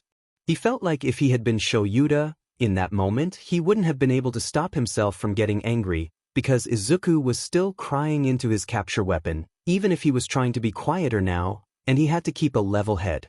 I wasn't expecting it. I'm so sorry, Yuan said, a new round of shakiness overtaking her. Breathe, Hisashi said softly. Catch your breath. Calm down. Tell us what happened. Please. My quirk is called memory, Yuan began. It means that, depending on how repressed the memory is and whether or not the host can even remember it, and how recently they had thought about this memory, I can extract it and see it. Usually, it's a very useful quirk for my profession without any horrible side effects. Before I came here, to this office, I used to work with patients with post-traumatic stress disorder, veterans mostly, a few heroes, and it's still a useful quirk, today with a few of the kids I work with. She swallowed thickly. God, it would break your heart what? She cleared her throat. Depending on how deep the memory is, it's fairly easy to do. If the memory is recent or the host thinks about it often or positively, it can be about as easy as watching a movie on the TV. But for memories that hold a lot of weight, that the host tries not to think about, that's when it gets a little tricky. This happened fairly often at my old place of work, but usually the patients knew what to expect, but eventually it interfered with my work so much I had to choose a lighter profession. So now I work with kids. It still happens sometimes, but what is it? Nemuri pressed. It's like when you're daydreaming and you get lost in your head, Yuan began. The more weight the memory holds, the more it affects the host's life. Shoyuta wished she'd stop calling Izuku a host, and the worse the memory is, then, the farther I have to dig to get it. And when I do that, sometimes it's difficult to tell the difference between memory and reality, and I get a little scrabbled. And the host usually feels some pain, depending on how far I have to dig to get the memory. I knew Izuku was thinking about, the reason he started seeing me in the first place, so I thought it'd be easy to get, but it wasn't. She sighed. I thought it would be simple, like when I have my patients draw, so I can analyze the drawings and get flashes of their thoughts as they think about their own family life. Just little images, not a complete picture, but just enough to get a basic summary, and I messed up. And I dug too deep to get the memory. I'm so sorry I scared you, Izuku. I never wanted to do that. Izuku sniffed, wiping his eyes and nose on Shuta's capture weapon. Shoyuta made a note to wash it in the sink as soon as he got home, so it would be clean and dry for patrol, and turned to look at Yuan. He frowned. His shaking had calmed down at the least, but Izuku's mood could change on a dime. Anything could trigger another bout of crying. Mean, he whispered, and Shoyuta felt like he was the only one who had heard the child. Yuan frowned. What was that, Izuku? Yuan asked. Izuku's jaw set with determination. Mean. Izuku accused. You're mean. You were mean. You looked in my brain. And I didn't say you could do that. And you scared me, and you scared my Ankai, and you knew it could happen and you didn't ask first, and you're mean. The child's face had taken on a red tinge, and Shoyuta thought Izuku might start having a tantrum if he didn't get him to calm down. Mean. You're mean. Izuku, I'm so sorry. He's just upset. He doesn't mean it. Hisashi said placatingly, gesturing at Shoyuta to get Izuku out of the room. Shoyuta nodded, adjusting his hold on the child in his lap and bracing him on his hip, taking him out the door. Nemuri followed along close behind them. "Calm down, please," Shoyuta requested. "No." Izuku yelled, and the sound of it grated on Shuta's ears, flaying his nerves. "No. She's mean. I know," Shoyuta said, and he tried not to wince as the child babbled incomprehensibly with bouts of screaming and crying in between. He walked the child up and down the hallway, Nemuri standing to the side and looking awkward, like she wasn't quite sure what to do. I know. Shoo." Izuku let out another angry shriek, pounding a fist against Shuta's shoulder, and it didn't hurt because Izuku was 5, but it still made something in Shuta's chest ache. "Breathe slow and deep. Come on, you need to calm down. I know you're angry, I'm angry too, but you have to calm down." He was angry. Shoyuta was furious. Because she had used her quirk on the child and had scared him and made him cry even when she'd known the risks, without Shuta's permission, and it was taking everything in him not to yell and shake like Izuku. But he was still Eraserhead. Eraserhead was still there. Eraserhead was still helping him keep calm as Izuku screamed into his capture weapon and beat his fists against his shoulders and sobbed, and Eraserhead wasn't going to leave, not until everything had calmed down. Izuku cried himself out. He sat down on the floor of the hallway, Izuku sitting next to him and leaning against his side heavily. "Explain why you're angry," Shoyuta requested, because it always helped him when he talked to Hizashi about what was making him upset or scared or angry. She's mean. And she broke into my mind and I didn't tell her she could, I didn't. And no one was supposed to find out about Tuya and I couldn't convince him and I couldn't, and I hate him and it was all my fault." Shoyuta had understood about half of that, and that was being generous, but he only nodded as the child next to him calmed himself back down. Deep breath in. Deep breath out. He wiped the tears from his eyes. Another deep breath. "Better?" Shoyuta asked. Izuku nodded slowly. "No one knows anything except Yuan. And you can ask her not to tell your uncle and I, if you want. Even if he wanted to know, just so he'd know what it was that was bothering this kid, and what he could do to fix it.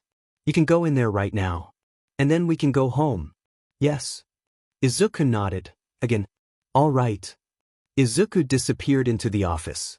Hizashi walked out a moment later. A few minutes passed, before Izuku walked back out, tear tracks still on his face along with a look of utter determination. Shoyuta drove Nemuri to the UA building so she could go home in her own car. She gave Izuku a kiss on the forehead, leaving with a "hope you feel better, tiger." They drove home. Shoyuta, Hizashi and Izuku ate leftovers for dinner, Izuku nearly falling asleep at the table, almost falling asleep at the table in the middle of eating his ice cream. Hizashi volunteered to tuck the child into bed, helping him into pajamas and reading to him until he fell asleep, which didn't take long. Takara and Aiko climbed into the child's bed and curled up at his sides, both purring softly and thankfully not barking. Even though they would usually move them, Shoyuta and Hizashi left them there, because the child had had a bad enough day and they weren't about to move the cats too. The day ended. The day where too much had happened finally ended with both Hizashi and Shoyuta laying side by side in bed, staring up at the ceiling. Patrol canceled for the night because despite their need for any extra money they could get, they were just too tired to try. "Should we get him a new therapist?" Hizashi asked quietly, and Shoyuta honestly didn't know how to answer that question. "I believe that should be up to Izuku." And they left it at that. Izuku woke up the next day feeling groggy, disoriented, and with the very distinct feeling that he did not want to get out of bed. The cats were on either side, Aiko with her head resting against his arm, and Izuku slowly ran a hand through the kitten's silky black fur. Takara woke up a moment later, the calico looking at Izuku disdainfully for daring to pet her reluctant roommate and not her, and Izuku scratched the much older cat behind her ear to appease her. There was gray, early morning light streaming in through the windows. His room was its usual mess, toys strewn across the floor, carpet covered in pencil shavings and the occasional Lego, and Izuku knew that he would have to clean it up sooner or later, or else suffer the wrath of Unkai Sho and Unkai Zashi's hatred of messiness. He felt like he was missing something. There was a reason his chest felt heavy, and his eyes were puffy, and he felt like he was going to die or pass out or both, and the idea of getting out of bed and facing the day filled him with dread. He got out of bed, and that's when it hit him. Denki's parents. The accused cheating. Getting in trouble with his unkais. The doctor's appointment. The day that had had too much in it. There was something inside, some groggy little something that didn't belong there, that had stuck on and held tight after he'd woken up and was pleading him to go back to sleep, to deal with this on another day. He smelled eggs burning in the kitchen. Unkai Sho was probably trying to help Unkai Zashi cook, and Unkai Zashi probably hadn't been able to think of a nice way to refuse. He got up. He got dressed without Unkai Sho's help, pulled on his button up in his slacks and his socks, and he tried his best to button his shirt, and mismatched it along the way, and quietly padded his way into the bathroom on socked feet so he could comb his hair. Well, he tried. He abandoned it immediately after he started. He walked into the kitchen. Unkai Sho immediately grabbed him and walked him into the bathroom so he could rebrush his hair and fix his button up, and when he came back, eggs were on the table as was a bento for his lunch. He ate the eggs, and his Unkais ate theirs, and no one said anything. Unkai Sho drove him to school, and let him hug him extra long before he walked into the building. The nice lady at the office looked at him like she didn't quite trust him, before relaxing a bit and guiding him to an undecorated, sparse room labeled ISS. There was a gym teacher there, the one that had the observation quirk, eyes, covering his entire body. Denki was in the room too, but he wasn't allowed to sit next to Denki. He had to sit by himself and not talk and do nothing but the work that was assigned to him, a heavy math packet, and think about the equations on the paper. And time marched on. And that day was better than yesterday, even if he hadn't seen any of his friends. It was a good day. A good day. Even if he couldn't stop thinking about what had happened the day before. It was a good day. I don't have a lot of good days anymore, Izuku had thought brightly as he waited for his Unkai to pick him up from school. He'd thought the same thing the next day, when Ochako had finally told him what was wrong, that her grandmother was dying, that the medical bills were racking up and her grandma might not be able to keep her and she wasn't sure what was going to happen to her after that, and he hugged her while she cried. "Good morning, kids," the teacher said, standing up from her desk and walking in front of the whiteboard. "Today," she said, picking up a hot pink marker, "is a very important day." On the board, in bright pink ink, she wrote the date, May 9th, and under that, Mother's Day. "Today, we will be having an all-day art day, and we will be making Mother's Day cards." Izuku, from where he was sitting at the table, frowned. Beside him, Ochako did the same, and across from him, Hitoshi tucked his head into his arms and seemed to have gone to sleep. Ochako was still staying with her grandmother, though now money seemed to be as tight with her as it had been with her parents. Izuku had been informed that her parents were still working to make more money so she could come home, but it was slow going since there wasn't a lot of business. It was a frustrating cycle all around, for Izuku and Ochako.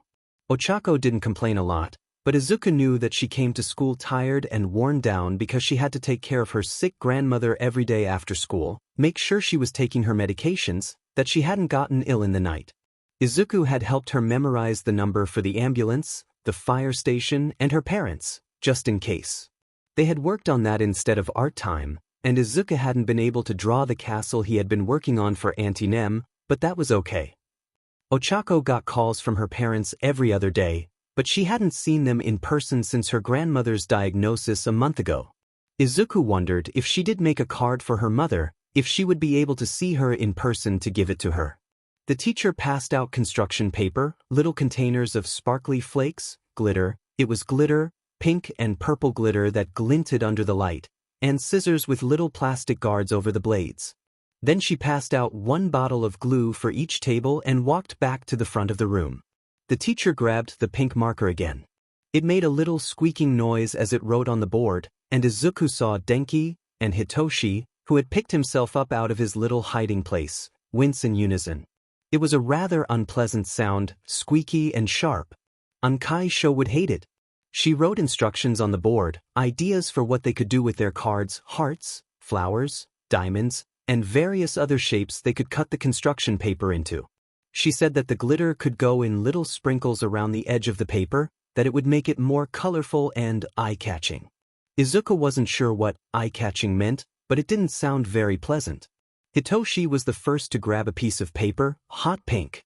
Then he grabbed a paper sheet and started cutting the pink piece into a shape reminiscent of a star, and the purple paper went on as a trim. Then, looking up at the board to make sure he would spell it correctly, he wrote, "Happy Mother's Day," in sloppy kanji, and poured the entirety of one of the containers of glitter onto the card. It had happened quickly, in less than 4 minutes, and every other inhabitant of the table had stared at the boy in fascination. When he was done, he leaned back in his chair, chin falling against his chest. His eyes shifted up to look at them, noticing their stares, and all of the other children quickly looked away. Ochako's card was made with the only piece of orange construction paper. Mei's card was red. Denki's card was a bright, sunny yellow. Izuku wasn't sure what to do with his card. His mommy's batteries had died a long time ago, months and months ago, and they had already buried her deep in the ground. How was he supposed to make a Mother's Day card if he couldn't give it to his mother? He stood up, walking toward the teacher's desk, and stood there, waiting awkwardly, as the teacher typed away at her computer before turning to look at him. She smiled at him, and it had that same fake look to it that it always had, like a Barbie doll. "Yes, Midoriya?" the teacher questioned, and Izuku tilted back on his heels, then forward, then back, then forward again. He had to choose his words carefully. That was what Unkai Sho had told him 2 days after the bad doctor's appointment. He had to be more careful with his words if he wanted something, or wanted to know something. It would be important for hero work and everyday life, Unkai Sho had said. "I'm not very adept at choosing words either," Unkai Sho said, looking a bit frustrated for a moment, before the look melted off his face. "But it's important." "Okay, Izuku? It's very important. And I know enough to teach you." Izuku didn't think Unkai Sho knew enough to teach him, but he wouldn't say that, because he didn't want to hurt his Unkai's feelings. Unkai Sho always seemed awkward and stiff when he talked, like he was holding his breath, and it made telling him things a bit difficult. But that was okay.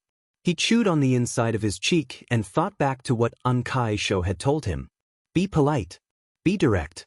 Argue your point, but don't sound disrespectful, or it will kick you right back to square one. "Sensei, I can't make a card," Izuku said. Sensei was respectful, and being respectful was good. Unkai Sho and Unkai Zashi told him that often enough, and respectful could mean polite. Unkai Sho had told him that when he'd asked what respectful meant, he'd gotten right to the point, and that was direct, wasn't it? He thought it might be. "Why is that, Midoriya?" the teacher asked, and she looked very tired and a bit annoyed. That wasn't what Izuku had wanted. Hadn't Unkai Sho told him that being polite was the best course of action? That was the best way to communicate? Unkai Zashi had said something like that too, once or twice. "Izuku, you need to be nice," Unkai Zashi had said after Izuku had gotten into a minor altercation with another boy in a park. "And polite. Always be polite, Izuku." But it wasn't my fault," Izuku had exclaimed. "He was mean to me. He made fun of my hair and my shirt, and he called me weird names." "Defending yourself is important," Unkai Zashi had said. "But you can't beat fire with fire, little listener. Even if he's mean to you, don't be mean back, be the bigger man." "But?" Izuku had frowned. He wasn't sure what fight fire with fire meant, but it didn't seem like the appropriate moment to ask. "But I'm not a man." Unkai Zashi had laughed and ruffled his hair, and the conversation had ended there. "Sensei, I don't have a mommy," Izuku explained. Didn't she know that? Hadn't Unkai Sho told her that before? Izuku thought he had. He could remember Unkai Sho pulling the teacher aside when he thought Izuku couldn't hear them and telling him the do's and don'ts. The teacher wasn't very good at remembering, because she had gone against those do's and don'ts several times already. "Just make a card for someone who fills that role in your life, Midoriya," the teacher said, looking a bit impatient. "I don't know what you mean," Izuku said hesitantly, eyebrows scrunching up in confusion. The teacher had sighed heavily before righting herself, jaw and back looking a bit stiff, like she was trying to keep from snapping at him. Unkai Sho sometimes did that, when he and Unkai Zashi had arguments, trying to keep from yelling and hurting Unkai Zashi's feelings. "You live with your uncle. He takes care of you and makes food for you and all of that. Make a card for your uncle. She turned back to the computer. Make a Mother's Day card for Unkai-sho? But Unkai-sho wasn't his mommy. His mommy was in the cemetery, with all the rocks and dead flowers and crabgrass and crying families. Unkai-sho was his family, and he cared about Unkai-sho and he loved him very much, and he and Unkai-zashi did a good job taking care of him, but neither of them were like his mother. They didn't act like his mommy. Mommy had been small and quiet and soft-voiced. His Unkais were tall, way taller than his mommy, almost as tall as his dad, and Unkai-zashi was loud and Unkai-sho was grumbly. Mommy had run her fingers through his hair and had helped him pick up his toys and had cuddled with him on the couch, and Unkai-sho and Unkai-zashi did that too, but they still weren't his mommy. He thought he might miss his mommy, just a bit. Not because he wasn't happy with his Unkais, but just because he loved his mommy so much and he wanted her to come back. Maybe if she came back, he would have time to fix her so her batteries wouldn't die and they wouldn't have to bury her again. Maybe if he was able to fix her, she would be so happy she would have let him see Unkai-sho and Unkai-zashi and Auntie Nem, maybe even live with them, and then he'd be so happy.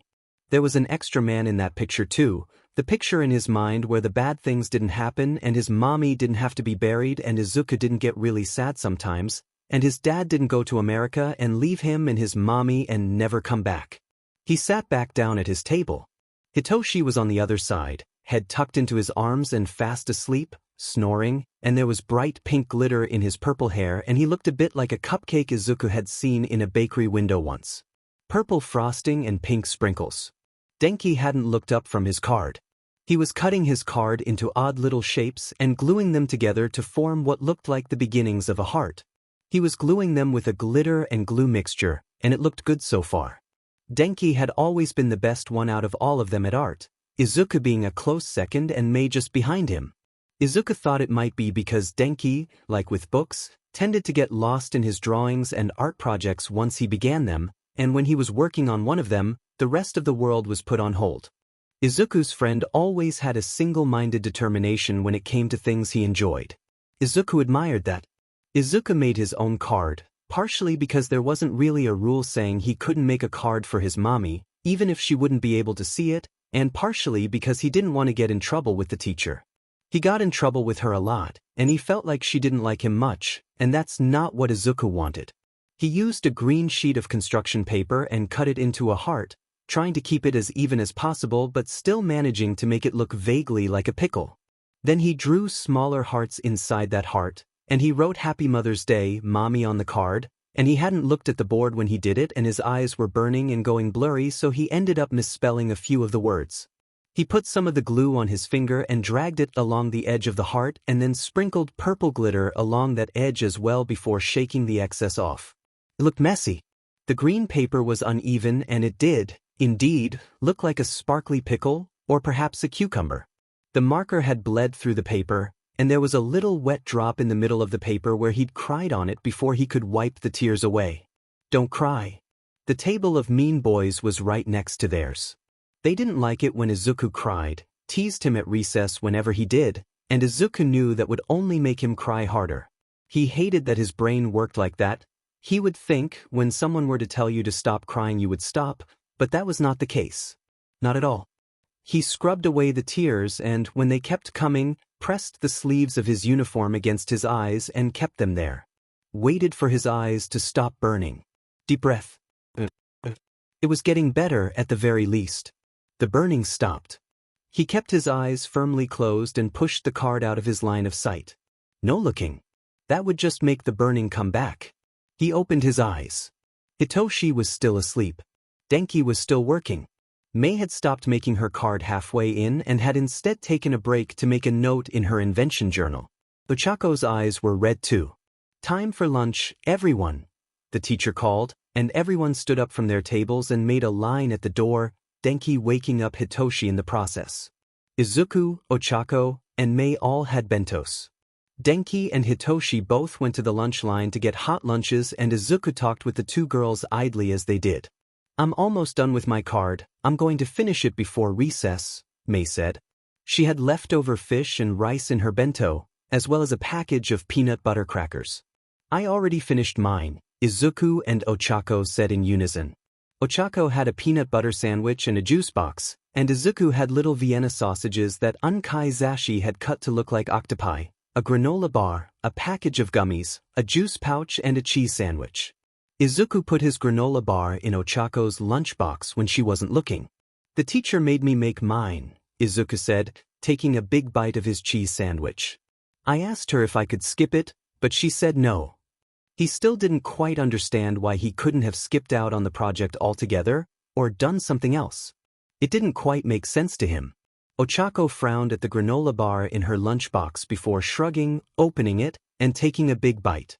That's not very nice, Mei noted. Denki and Hitoshi sat at the table then, after getting their lunches from the line, and Denki mixed the beef on his tray with his rice. Through a mouthful of food, the boy asked, "What's not very nice?" When Ochako turned to look at him, Izuku picked up the package of gummies and tossed it into her lunchbox. Ochako was none the wiser, and Mei and Denki hadn't seemed to notice. From across the table, Hitoshi looked at him questioningly. Izuku just shrugged. Unkai Zashi packed me extra, because of the sausages and Ochako needed food, Izuku thought, looking at Hitoshi meaningfully. Hitoshi frowned, but seemed to have gotten the message. He didn't really like granola all that much, anyway. The teacher, Mei, answered Denki's question, dragging Izuku and Hitoshi's attention back to the conversation. She told Izuku he had to do the card. Denki looked over at him. "But you dash." "Emchim." "Oh," Denki said, eyebrows pinching together. "Yeah, that's not very nice. Why does she always gotta be like that to Izuku? She's not very fair to any of us, but she's even worse to Izuku." Izuku shrugged. "She just don't like us," he responded. "I don't think we did anything, she just doesn't. I don't know why. She makes Hitoshi talk, even though he doesn't like doing that," Mei pointed out, and Hitoshi stared down at his lap. "No, that's not, I'm not saying it's a bad thing that you don't like talking, I'm just pointing that out dash." "Yeah, she does do that." Denki agreed, looking a bit affronted. "She's mean to Toshi too, even though he's really nice." "And you," Ochako said to Denki. "She thought you were cheating just because you made a good grade." "Yeah, but that's kinda." Denki took another bite of food, chewing slowly. There was gravy from the beef on his chin. Denki reached up to wipe it off with the sleeve of his uniform before catching himself, wincing, and wiping it away with a napkin. "I'm kinda dumb though, and I get bad grades. It kinda makes sense that she would think I'm cheating." Hitoshi looked at Denki sharply, reaching into the pocket of his jacket for the small notebook he kept there, scribbling in it. "Not dumb. Smart. Good grade with help from Zuku. Smart." It took Denki a moment to read it, dragging his finger under each word and sounding it out to himself, but he smiled sheepishly once he did, rubbing the back of his neck. "You don't have to say that, Toshi, I know I'm not that smart," Denki said, looking at the other day placatingly. There was something else in his face, something like sadness. Or, what was the word? He'd learned it a few weeks ago with Unkai Sho, when they were reading a larger book that Unkai Zashi had found in a used bookstore. Acceptance? Resignation. Hitoshi scowled at him and snatched his notebook back, writing 3 bold underlines under the word smart. Denki sighed. Izuku was just confused. It wasn't often that Hitoshi was upset, other than when he was scared, or nervous, or the teacher tried to make him talk or read. But Denki calling himself dumb always made Hitoshi really mad. That was another thing. That confused Izuku, the fact that Denki always insisted that he wasn't smart, even when Izuku, Ochako, Mei, and Hitoshi told him he was. He never seemed to believe them. Izuku didn't understand how someone as nice as Denki could think anyone was stupid, let alone himself. It didn't make a lot of sense. Though, Izuku supposed, it must make sense to Denki. The bell rang, and their teacher appeared, leading them back to the classroom. Along the way, a kid stood to the side of the line, making it crooked, and the teacher said, "No scrambled egg lines, Ray, we want spaghetti noodle lines. Nice and straight." That confused Izuku too, when he thought about it harder. Unkai Zashi picked him up from school at the end of the day, and Izuku hugged the folder holding his Mother's Day card close to his chest and stared at the back of the driver's side chair. He made a card. What was he going to do with the card now? Throw it away? It didn't seem right to throw it away, not really, but he wasn't sure what else he was supposed to do with the card. It still didn't feel right to give it to Unkai Zashi or Unkai Sho, and Auntie Nem would probably be offended. That was another word Izuku had learned, offended, where your feelings were hurt, where someone had hurt your feelings, and Unkai Sho had told him he should try not to offend anyone, because hurting people's feelings wasn't nice. You all right back there, baby? Unkai Zashi asked, and his voice sounded a little worried but his face was happy, and it brought Izuku right back to where he had been earlier, with the teacher's fake Barbie smiles, because why did everyone always pretend? Nothing made sense. I'm fine, Izuku said, hugging the folder tighter. Just thinking. Just thinking. Thinking was hard sometimes. Sometimes it was slow, and it brought him to places that didn't make sense and didn't help him focus on the original topic. Thinking didn't make sense, sometimes. A lot of the time. Thinking about the Mother's Day card was hard too, not because it was slow or brought him to confusing places, but because it hurt. It hurt something deep in his chest. It made him feel like his heart was being prodded by a hot poker. Thinking, Unkai Zashi echoed, and he looked a bit doubtful. What are you thinking about, little listener? Stuff, Izuku said abruptly. Okawe, Unkai Zashi said, drawing out the word. We're thinking about stuff. Stuff is nice. I like stuff. What kind of stuff? This stuff wasn't nice. This stuff didn't feel very nice at all. This stuff was sharp and rusted and cold and burning and ugly. Stuff, Izuku mumbled, and his head leaned against the car window and he closed his eyes, because he really was tired, though not quite tired enough to fall asleep in a car, and he wanted to stop talking. Okay, you don't want to talk, I get it, Unkai Zashi said easily. But I'm here if you change your mind, K? Izuku hummed. Unkai Zashi sighed, heavy and quiet, and now he had guilt added up into the mess.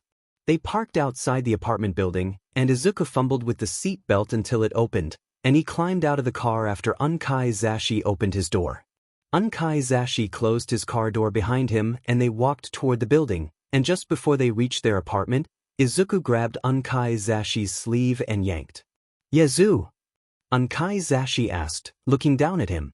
Izuku tried to talk, to make his mouth make words, but sometimes words were just as hard and painful to think up as the stuff was. Stuck in his throat, thick and misshapen and awkward. There's a card, Izuku started, because he wasn't sure what else to say and diving right in seemed like the way to go. It's in my folder. Okay, Unkai Zashi said, looking a bit lost. Can I see it? No, Izuku said. It's a Mother's Day card. My teacher made me make it. But I don't have a mommy anymore, right? Unkai Zashi's eyes widened. Izuku plowed on, not waiting for an answer. So I don't really know what to do with it. What was he supposed to do with a card he had made for someone who wasn't around anymore? That's what I was thinking about. Okay, Unkai Zashi said. Thank you for telling me that. Can I tell your uncle Shoyuda? Izuku frowned, chewed on his lip, hugged the folder a little closer, rocked back on his heels. Back and forth. Back and forth. Any other time, it probably would have been fun. This did not feel fun. Maybe, he said. He didn't know how he would feel once the door was open and Unkai Sho was there, wanting to see the card and wanting to know the whole story. So he said, maybe, and Unkai Zashi accepted that, and they walked into the apartment and took their shoes off at the door. Izuku petted the cats because they wanted attention, and Unkai Zashi kissed Unkai Sho because they were gross, and Unkai Zashi raised an eyebrow, and Izuku thought it might be bad but maybe it would be okay too. Maybe it would be okay. So he nodded. And Unkai Zashi told him what Izuku had told Unkai Zashi, word for word, and Unkai Sho sat on the couch and stared up at Unkai Zashi and nodded along, and when he was done talking they both looked over at Izuku. Unkai Sho waved him over. Izuku sat down with Unkai Sho on the couch. Unkai Zashi kept standing. You don't have to keep it, Unkai Sho said matter-of-factly. You can throw it away. Or you can save it. Put it somewhere. I don't know, Izuku said, eyes starting to burn a bit because that's what his eyes did. They started burning when he was sad or scared or angry or just because they could, even when Izuku didn't want to cry, told himself not to cry. Tell me what to do. I don't know what to do. Unkai Sho could tell him what to do. He was the grown-up, he was taking care of him, he could do that. He could tell him what to do and things would make more sense. I can't tell you what to do, not in this situation, and all Izuku could think was why. You have to decide by yourself. It was stupid. It wasn't important. It was just a card. Just a piece of paper. He hadn't even spelled Mother's Day right. He should throw it in the bin or out the window or in the neighbor's sink disposal, or tear it into millions of little pieces and burn it. That's what he should do. It wasn't important, it was just a card, but it felt like it mattered, and that wasn't good. He looked up at Unkai Sho, and he could tell his voice was going to be raspy before he even said anything, and Unkai Zashi looked like he was about to cry too, and Unkai Sho just looked tired, so tired, and his eyes were burning and so was his face, and nothing felt like it made sense anymore. What can I do? He asked. 30 minutes of discussion later, and they drove away from the apartment building. The cemetery was an hour's drive away, and Shoyuta didn't like driving long distances, but he could make an exception for this, because this was important. There was that feeling of importance, of significance, hanging in the air, pressing down on his shoulders, and he knew he couldn't mess this up, he couldn't. This was important. This meant something. This had to mean something. He was tired, he was so tired. He'd lost someone on his patrol the night before, an elderly woman who'd been mugged, and the traffic had been thick and unapologetic, and the nice older woman who he'd seen before on his patrols, who had smiled at him before, when she'd seen him in uniform, had died from a bad hit to the head, brain bleed, uneven pupils, non-responsive, bad concussion, whereas the DM in ambulance, and even after that, patrols had dragged on long into the night, and Shoyuta was so tired. Add on to the dramatic change in pressure causing a headache to build in his temples and a sharp ache to spark in his knee, and he wasn't having a great time overall. He'd wanted nothing more than to hold his cats and watch movies on the couch and try and rest up before another patrol, but that wasn't what happened. But this was important. More important. He could do this. They arrived at the cemetery, and they climbed out of the car, and Izuku carried the green card, and Shoyuta wasn't sure what the card was supposed to be, a zucchini? To the small stone marked, Inko Midoriya, loving mother. Izuku placed the green card on the stone and backed away from it. Stared at it for a moment. Shoyuta had a feeling he was staring at the grave too, because this was probably the closest he had been to Inko in years. He hadn't come too close to the burial because Izuku had been so upset, and they'd stayed at the very back of the church during the funeral. This was technically the closest he'd been to his sister in almost 3 years. Since their parents' funeral. It was ironic, funny, in a sick sort of way that made his stomach feel sour. And then Izuku started crying. He sat on the ground in the grass, and he started crying, shoulders shaking as he gripped the grass below him in tight little fistfuls, and Shoyuta wasn't sure how to help, so he stood there, and he kept staring at the grave as his mind kept going back to the fact that his sister, Izuku's mother, was dead, and this was the closest he had been to her since he was 18. It felt like a million years ago, even though, in all actuality, it was less than 3. It was funny how life worked. How life had worked for Shoyuta. How life was working for Izuku, the boy who was crying on the ground and tearing up great clumps of grass and dirt. Hizashi was crying too, even though he had only met Inko once, at his parents' funeral, and wasn't that funny too, though Shoyuta thought it was probably more because Izuku was crying and Hizashi was a sympathetic crier and naturally sensitive than anything else. He sat down next to Izuku on the grass and stretched his aching leg out before him, tucking the other leg under that one, and he kept staring because there was a disconnect in his brain, something that he wasn't quite understanding, and it felt like if he kept staring then he would somehow understand, somehow find the piece he was missing. The child leaned against his side and continued to sob, even though the tears weren't falling anymore, and he shuddered and shook, and then he went still, breathing heavily. He was asleep. Hizashi sat down next to him on the grass too. Shoyuta leaned against Hizashi, leaned against his shoulder, and Hizashi moved until Shoyuta was tucked under his arm, rubbed Shuta's shoulder, and Shoyuta was glad that he didn't try and run a hand through his hair like he sometimes did at home, because too many memories, too many feelings were coming in at once and he wasn't sure if he'd be able to handle it. Hours later, it started to rain. It had fallen down in buckets, large, fat drops that stung with cold and drenched their clothes in seconds. They were freezing on the way home. And Shoyuta felt like that was appropriate. On July 7th, Shoyuta and Hizashi were working together on a stakeout mission when Hizashi turned 22 years old. Shoyuta hadn't noticed that it was midnight, hadn't been paying attention to the time at all, if he was being honest, too focused on the task at hand. They were watching out for a serial killer, something that would normally be in the police's jurisdiction, but, due to the amount of people the murderer had killed already and how they used their quirk for their crimes, the case had been passed on to the nearest pro-heroes available, Eraserhead and Present Mike. They had been hunkering down on the roof of an old paper mill, keeping an eye on the apartment across the street, when the clock struck midnight. Shoyuta had been on his stomach on the roof, using binoculars to keep a close eye on who they suspected would be the killer's next victim, while Hizashi kept an eye on the entrance to the building and the windows surrounding the victim's apartment. The killer's motives were unclear, but the way in which they picked their victims was rather obvious: a letter, sent 7 days before he struck. The contents of each letter the 16 victims had received were all different, but one thing had always been clear: the killer had no intention of showing mercy. Most of the victims had shrugged it off as a prank done by someone with nothing better to do, and had left it at that. This woman, on the other hand, had called the police as soon as she had received her letter, and had created the opening they needed to catch the murderer.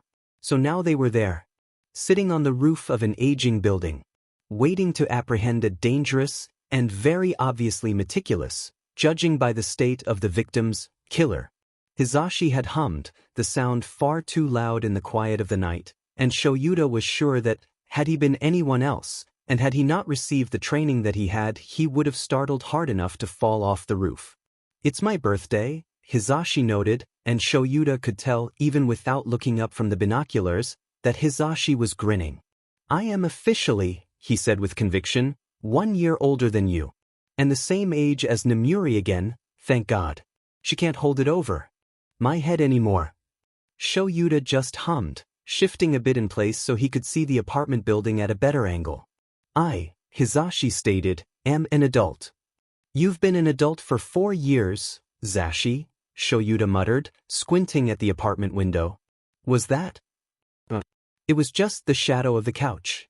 Shoyuta sighed heavily. It was going to be a long night. "I am an adultier adult," Hizashi said. Even though he was being quiet, he still sounded far too loud compared to the quiet night around them. The only noise, before Hizashi had begun talking, was the sound of the occasional car driving up and down the road and the dull buzz coming from the heart of the city. "I remember when I turned 18, Hizashi noted. Ma cried. "So did Dad." "You did too," Shoyuta noted. "That shadow? Was that Dash? Damn it. Ceiling fan." "Well, yeah," Hizashi admitted. Shoyuta could still remember that day like it was yesterday, Hizashi calling him in a panic in the middle of the night because he hadn't been sure if he was ready to move out of his house. Shoyuta, spending a good 2 hours going around in circles with him, trying to reassure him that no, the world would not end if he moved out, and no, there was no rule saying he had to move out right then, and no one would judge him if he wanted to live with his parents a little while longer. The conversation had made Shoyuta think about moving out of his own apartment. It had been rather small, the memories that had come with it were depressing, and it had seemed to fall into worse levels of disrepair every day, and the next day, Hizashi and Namuri had helped him pick out a new one. Hizashi had moved in with him that November after Shoyuta had turned 18. Hizashi snorted. "I remember after I turned 18, I started crying because I was scared to kiss you, Dash. Because you didn't know whether it would be illegal or not," Shoyuta finished with a quiet laugh. "What I wouldn't give to be 18 again," Hizashi said wistfully. "When my only problems were whether or not I was allowed to kiss my boyfriend." It sounded ridiculous, the way Hizashi had said it, and Shoyuta had to stop himself from laughing again, because they were on a stakeout mission to catch a serial killer. Now was not the time to be laughing. But when he thought about it, it did sound completely and utterly absurd. The idea that that had been their biggest problem, at one point. Not dead. Not a traumatized 5-year-old. Not doctor's appointments, or surgeries, or chronic pain, or insurance, or medicine, Something as simple and non-consequential as not being sure if you were legally allowed to kiss your boyfriend. It was mind-boggling how stupid it sounded when he thought about it. But, ashamed as he was to admit it, he would probably give anything, just for one more day, one more moment, of his life being so simple and easy and black and white. And he couldn't help but feel guilty for thinking that way. 22, Hisashi said softly, like he was testing out the word, seeing how it felt. Shoyuta nodded. 22, he echoed. Shoyuta set down his binoculars, leaning to the side so he could check the time on his watch. 12. No one was quite sure the exact time the murders took place, but their best estimate was anywhere between 12 a.m. and 2 a.m. The killer could show up in the next 5 minutes, or not appear for another 2 hours. There was no way of telling. Hisashi hated stakeout missions with a passion, but no one could loathe them more than Shoyuta himself did. Hisashi hated them because he had to sit still for a long time, had to be quiet and serious and focus all of his attention on the task at hand. Hisashi got so distracted so easily it was practically torture for him. Shoyuta hated stakeout missions because of the wait. The suspense. Not knowing when tragedy could strike and the trepidation, the fear, that he wouldn't be ready when it happened. When Shoyuta was on patrol, there was always that buzz in his skin, that adrenaline flooding through his veins, and it never stopped. It made him a better hero, it helped him take harder punches and kicks that would have incapacitated him otherwise, and made jumping from rooftop to rooftop less painful on his knee, but it didn't help him sit still for long PRDS of time. Not at all. Review the mission with me again, Shoyuta said, going back to looking through his binoculars. Listening to something, debriefing, that would help. Okay, Hisashi said, and there was a bit of shuffling. Shoyuta glanced to the side and saw Hisashi laying on his stomach next to him, staring intently at the building and the area surrounding it. The killer is meticulous. They've perfected the way they do things. His voice was serious and even, the way it always was when he talked about the more unpleasant aspects of their job. The happy, exuberant present mic persona was for the media, for terrified victims. Not for this. Never for this. Statistically speaking, the killer is more than likely a male. Intelligent. Physically capable. Late 20s, early 30s. Victimology? Shoyuta asked, peering back into the apartment window. No new shadows. The victim was in her bed, more than likely pretending to be asleep, for the sake of the entire operation. A lot of this mission rested on her, and how well she played the part. 16 women, Hisashi answered, listing off all the relevant facts of the case. All in their early 20s. Different physical appearances, different backgrounds, different careers, so there's no real link there but has to be something. Shoyuta hummed in agreement. All the causes of death were asphyxiation, but there weren't any signs of strangulation, nothing in their throats when the coroners checked, no obvious damage to the lungs, no fluid, powder, anything like that. Quirk use was evident, and they classified him as a villain and gave him to us. Asphyxiation. No powder in the lungs, no fluid, so it couldn't be drowning, couldn't be anything the women inhaled. No bruising around the neck, or anywhere really. No defensive wounds, not even on the ones that, as their families had put it, were fighters. They were missing something. Quirk use was obvious. Something to do with the lungs, but there was no damage in the lungs. No damage to the brain either, besides the obvious signs of oxygen deficiency, which was how they'd come to the conclusion that the cause of death was asphyxiation. Shoyuta knew basic information about psychology. He had to, with the job he had to know how to react to. Some victims, to some villains, it was basically a requirement. Asphyxiation, choking, suffocation, that was a power play. And whoever this was had to be powerful. If there weren't any defensive wounds, no signs of struggle. The killer obviously knew what they were doing because of the fast escalation and the fact that every murder, as far as any of them knew, had been a success.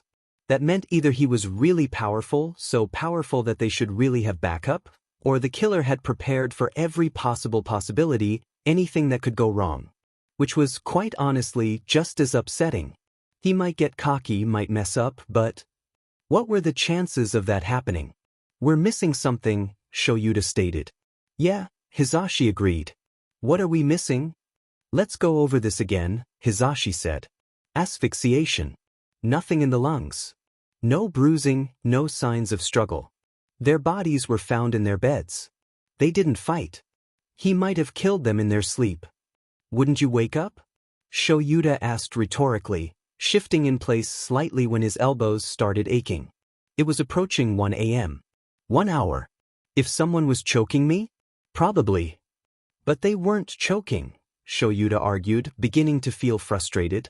They were supposed to have had more time to talk to the police and figure out a motive, a quirk, anything, but with the letter being reported so soon after the last victim, they simply hadn't had the time. No bruising on the throat. Nothing in the throat. No damage to lungs. Nothing in the lungs. Something wasn't adding up. That had been made apparent the moment they'd stepped onto the roof. Shoyuta felt like tearing at his hair. Brain damage, but that was just because of lack of dash. Hisashi froze. Oh. What? Shoyuta asked, setting down his binoculars for a moment and pushing his bangs out of his eyes. He'd need a haircut soon. He was already dreading it. They're dying instantly, Sho. When he uses his quirk, they die instantly. Either that or really, really quickly, Hisashi mumbled, leaning forward and snatching the binoculars from around Shuta's neck. His quirk is sucking the oxygen from their blood. They're dying instantly, Shoyuta stated, mind buzzing. And because they can't fight. He might already be in the demon room and we never dash, Shoyuta cursed, feeling so unbelievably stupid, and stood up, grabbing the end of his capture weapon as he did. We need to get her out of here, we never should have dash. He saw movement through the window. Call for backup, he said, and he saw Hisashi press a button on the band on his wrist. He jumped down from the building onto the pavement, bending his knees to brace his fall. He ran into the apartment, Hisashi close behind, taking the stairs 3 at a time before there. He tried the door. He couldn't risk breaking it down, not if the quirk could kill her instantly, but he couldn't just wait. But if it startled him, then maybe. There was an electric charge, tingling its way down from his head to the very tips of his fingers, and his heart was a tattoo needle in his chest, and he had no idea what to do. He kicked down the door with only one thought in mind: I'm not paid enough for this. An hour later, both Hisashi and Shoyuta were in the back of an ambulance, both of them breathing into oxygen masks. Hisashi had a cut on his eyebrow from where he'd fallen and hit his head on a table, and Shoyuta had a large, purpling bruise on his jaw, but neither had signs of concussions and they would be able to go home for the night. When they'd gotten in the apartment, the woman's lips had been blue and her skin had been awash in pale and red splotches, but she hadn't been dead, and, after Shoyuta had cancelled the man's quirk, she'd taken in a huge lungful of air, coughing violently. They'd been just in time to save her. The man hadn't been hard to take down, but the police weren't joking when they said that he was physically capable. It took some work to do it. He'd punched Shoyuta in the face and, when he'd closed his eyes on reflex, had managed to use his quirk on the both of them before Shoyuta could activate it again. Backup arrived just as Hisashi had cuffed the man. The paramedics told them that, after breathing with the oxygen masks for about 15 minutes, they'd be able to go home.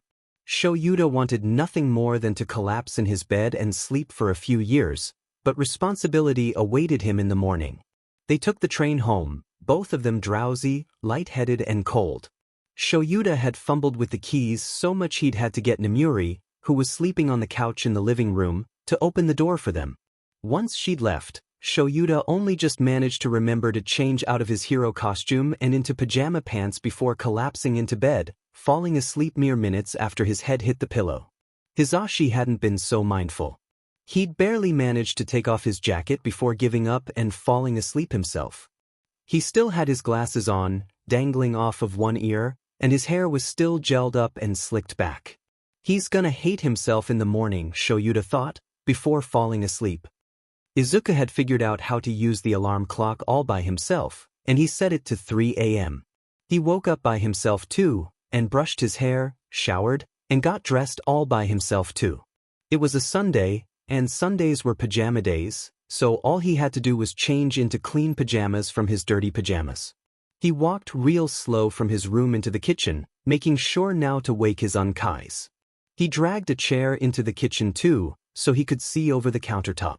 He got bread, butter, milk, sugar and cereal from the pantry and fridge, as well as a gallon jug of orange juice.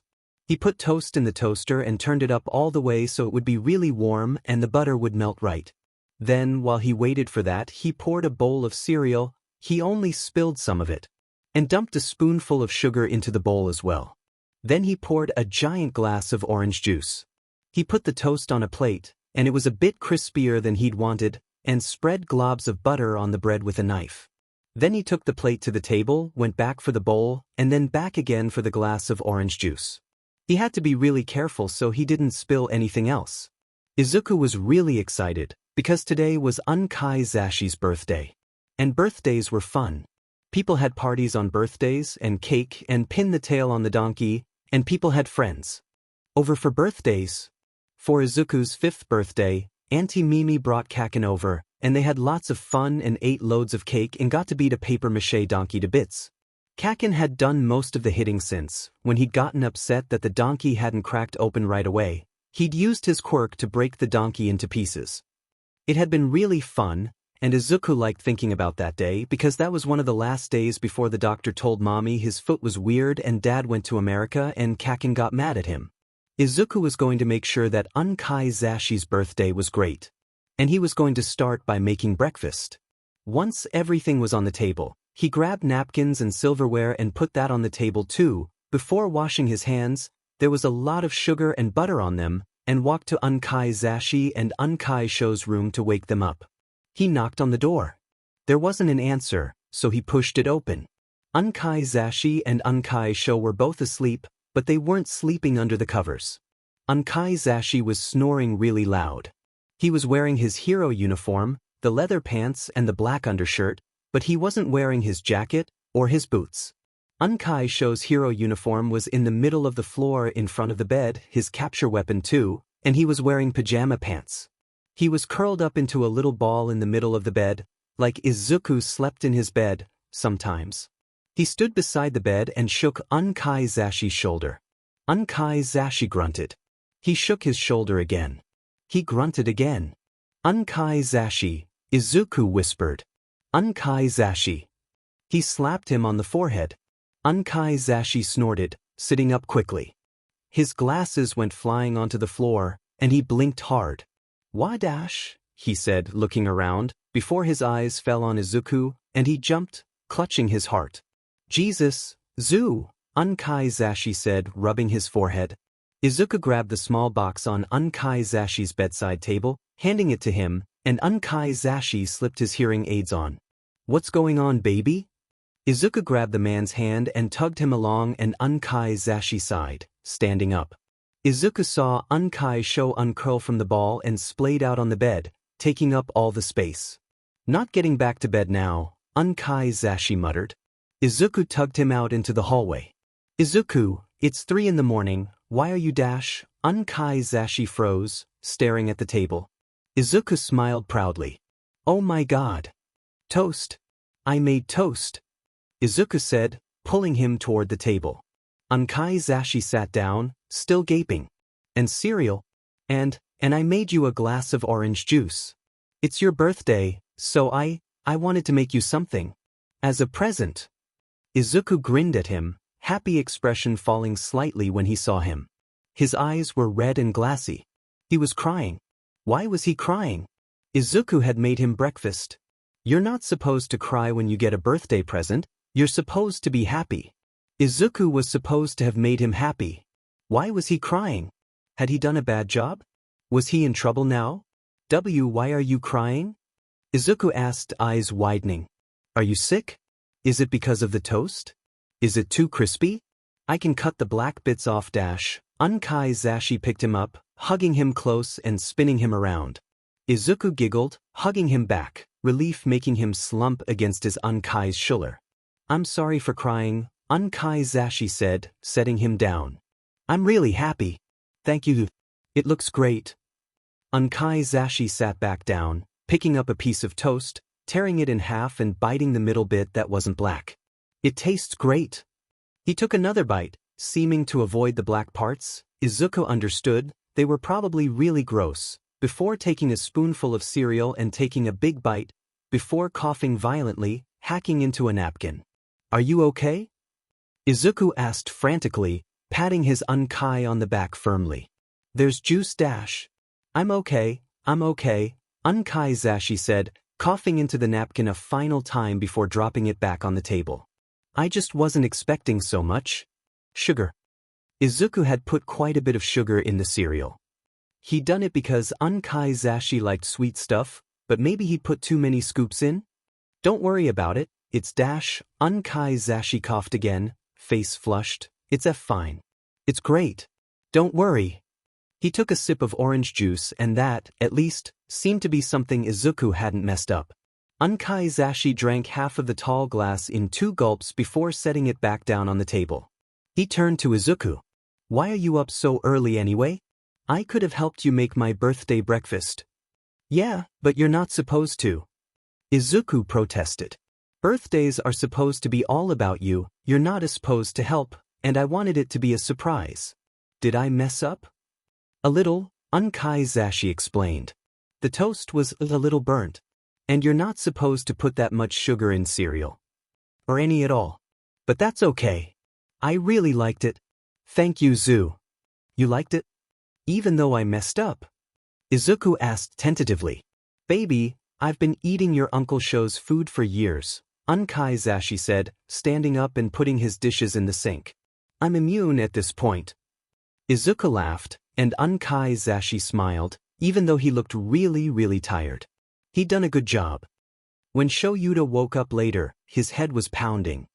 He wiped his mouth and grimaced at the scratchy feeling. He'd have to shave soon. He didn't like shaving. When he stood up, several things became apparent at once. There was a dreadful aching in his wrist, his headache was going into wow, death might not be so horrible after all territories, and he'd have to iron and press his uniform, because he left it on the floor. He rubbed his wrist and jolted at the cold feeling it brought. Right there on his wrist was an off-pigmented patch of skin, wrapping right around in the shape of a handprint.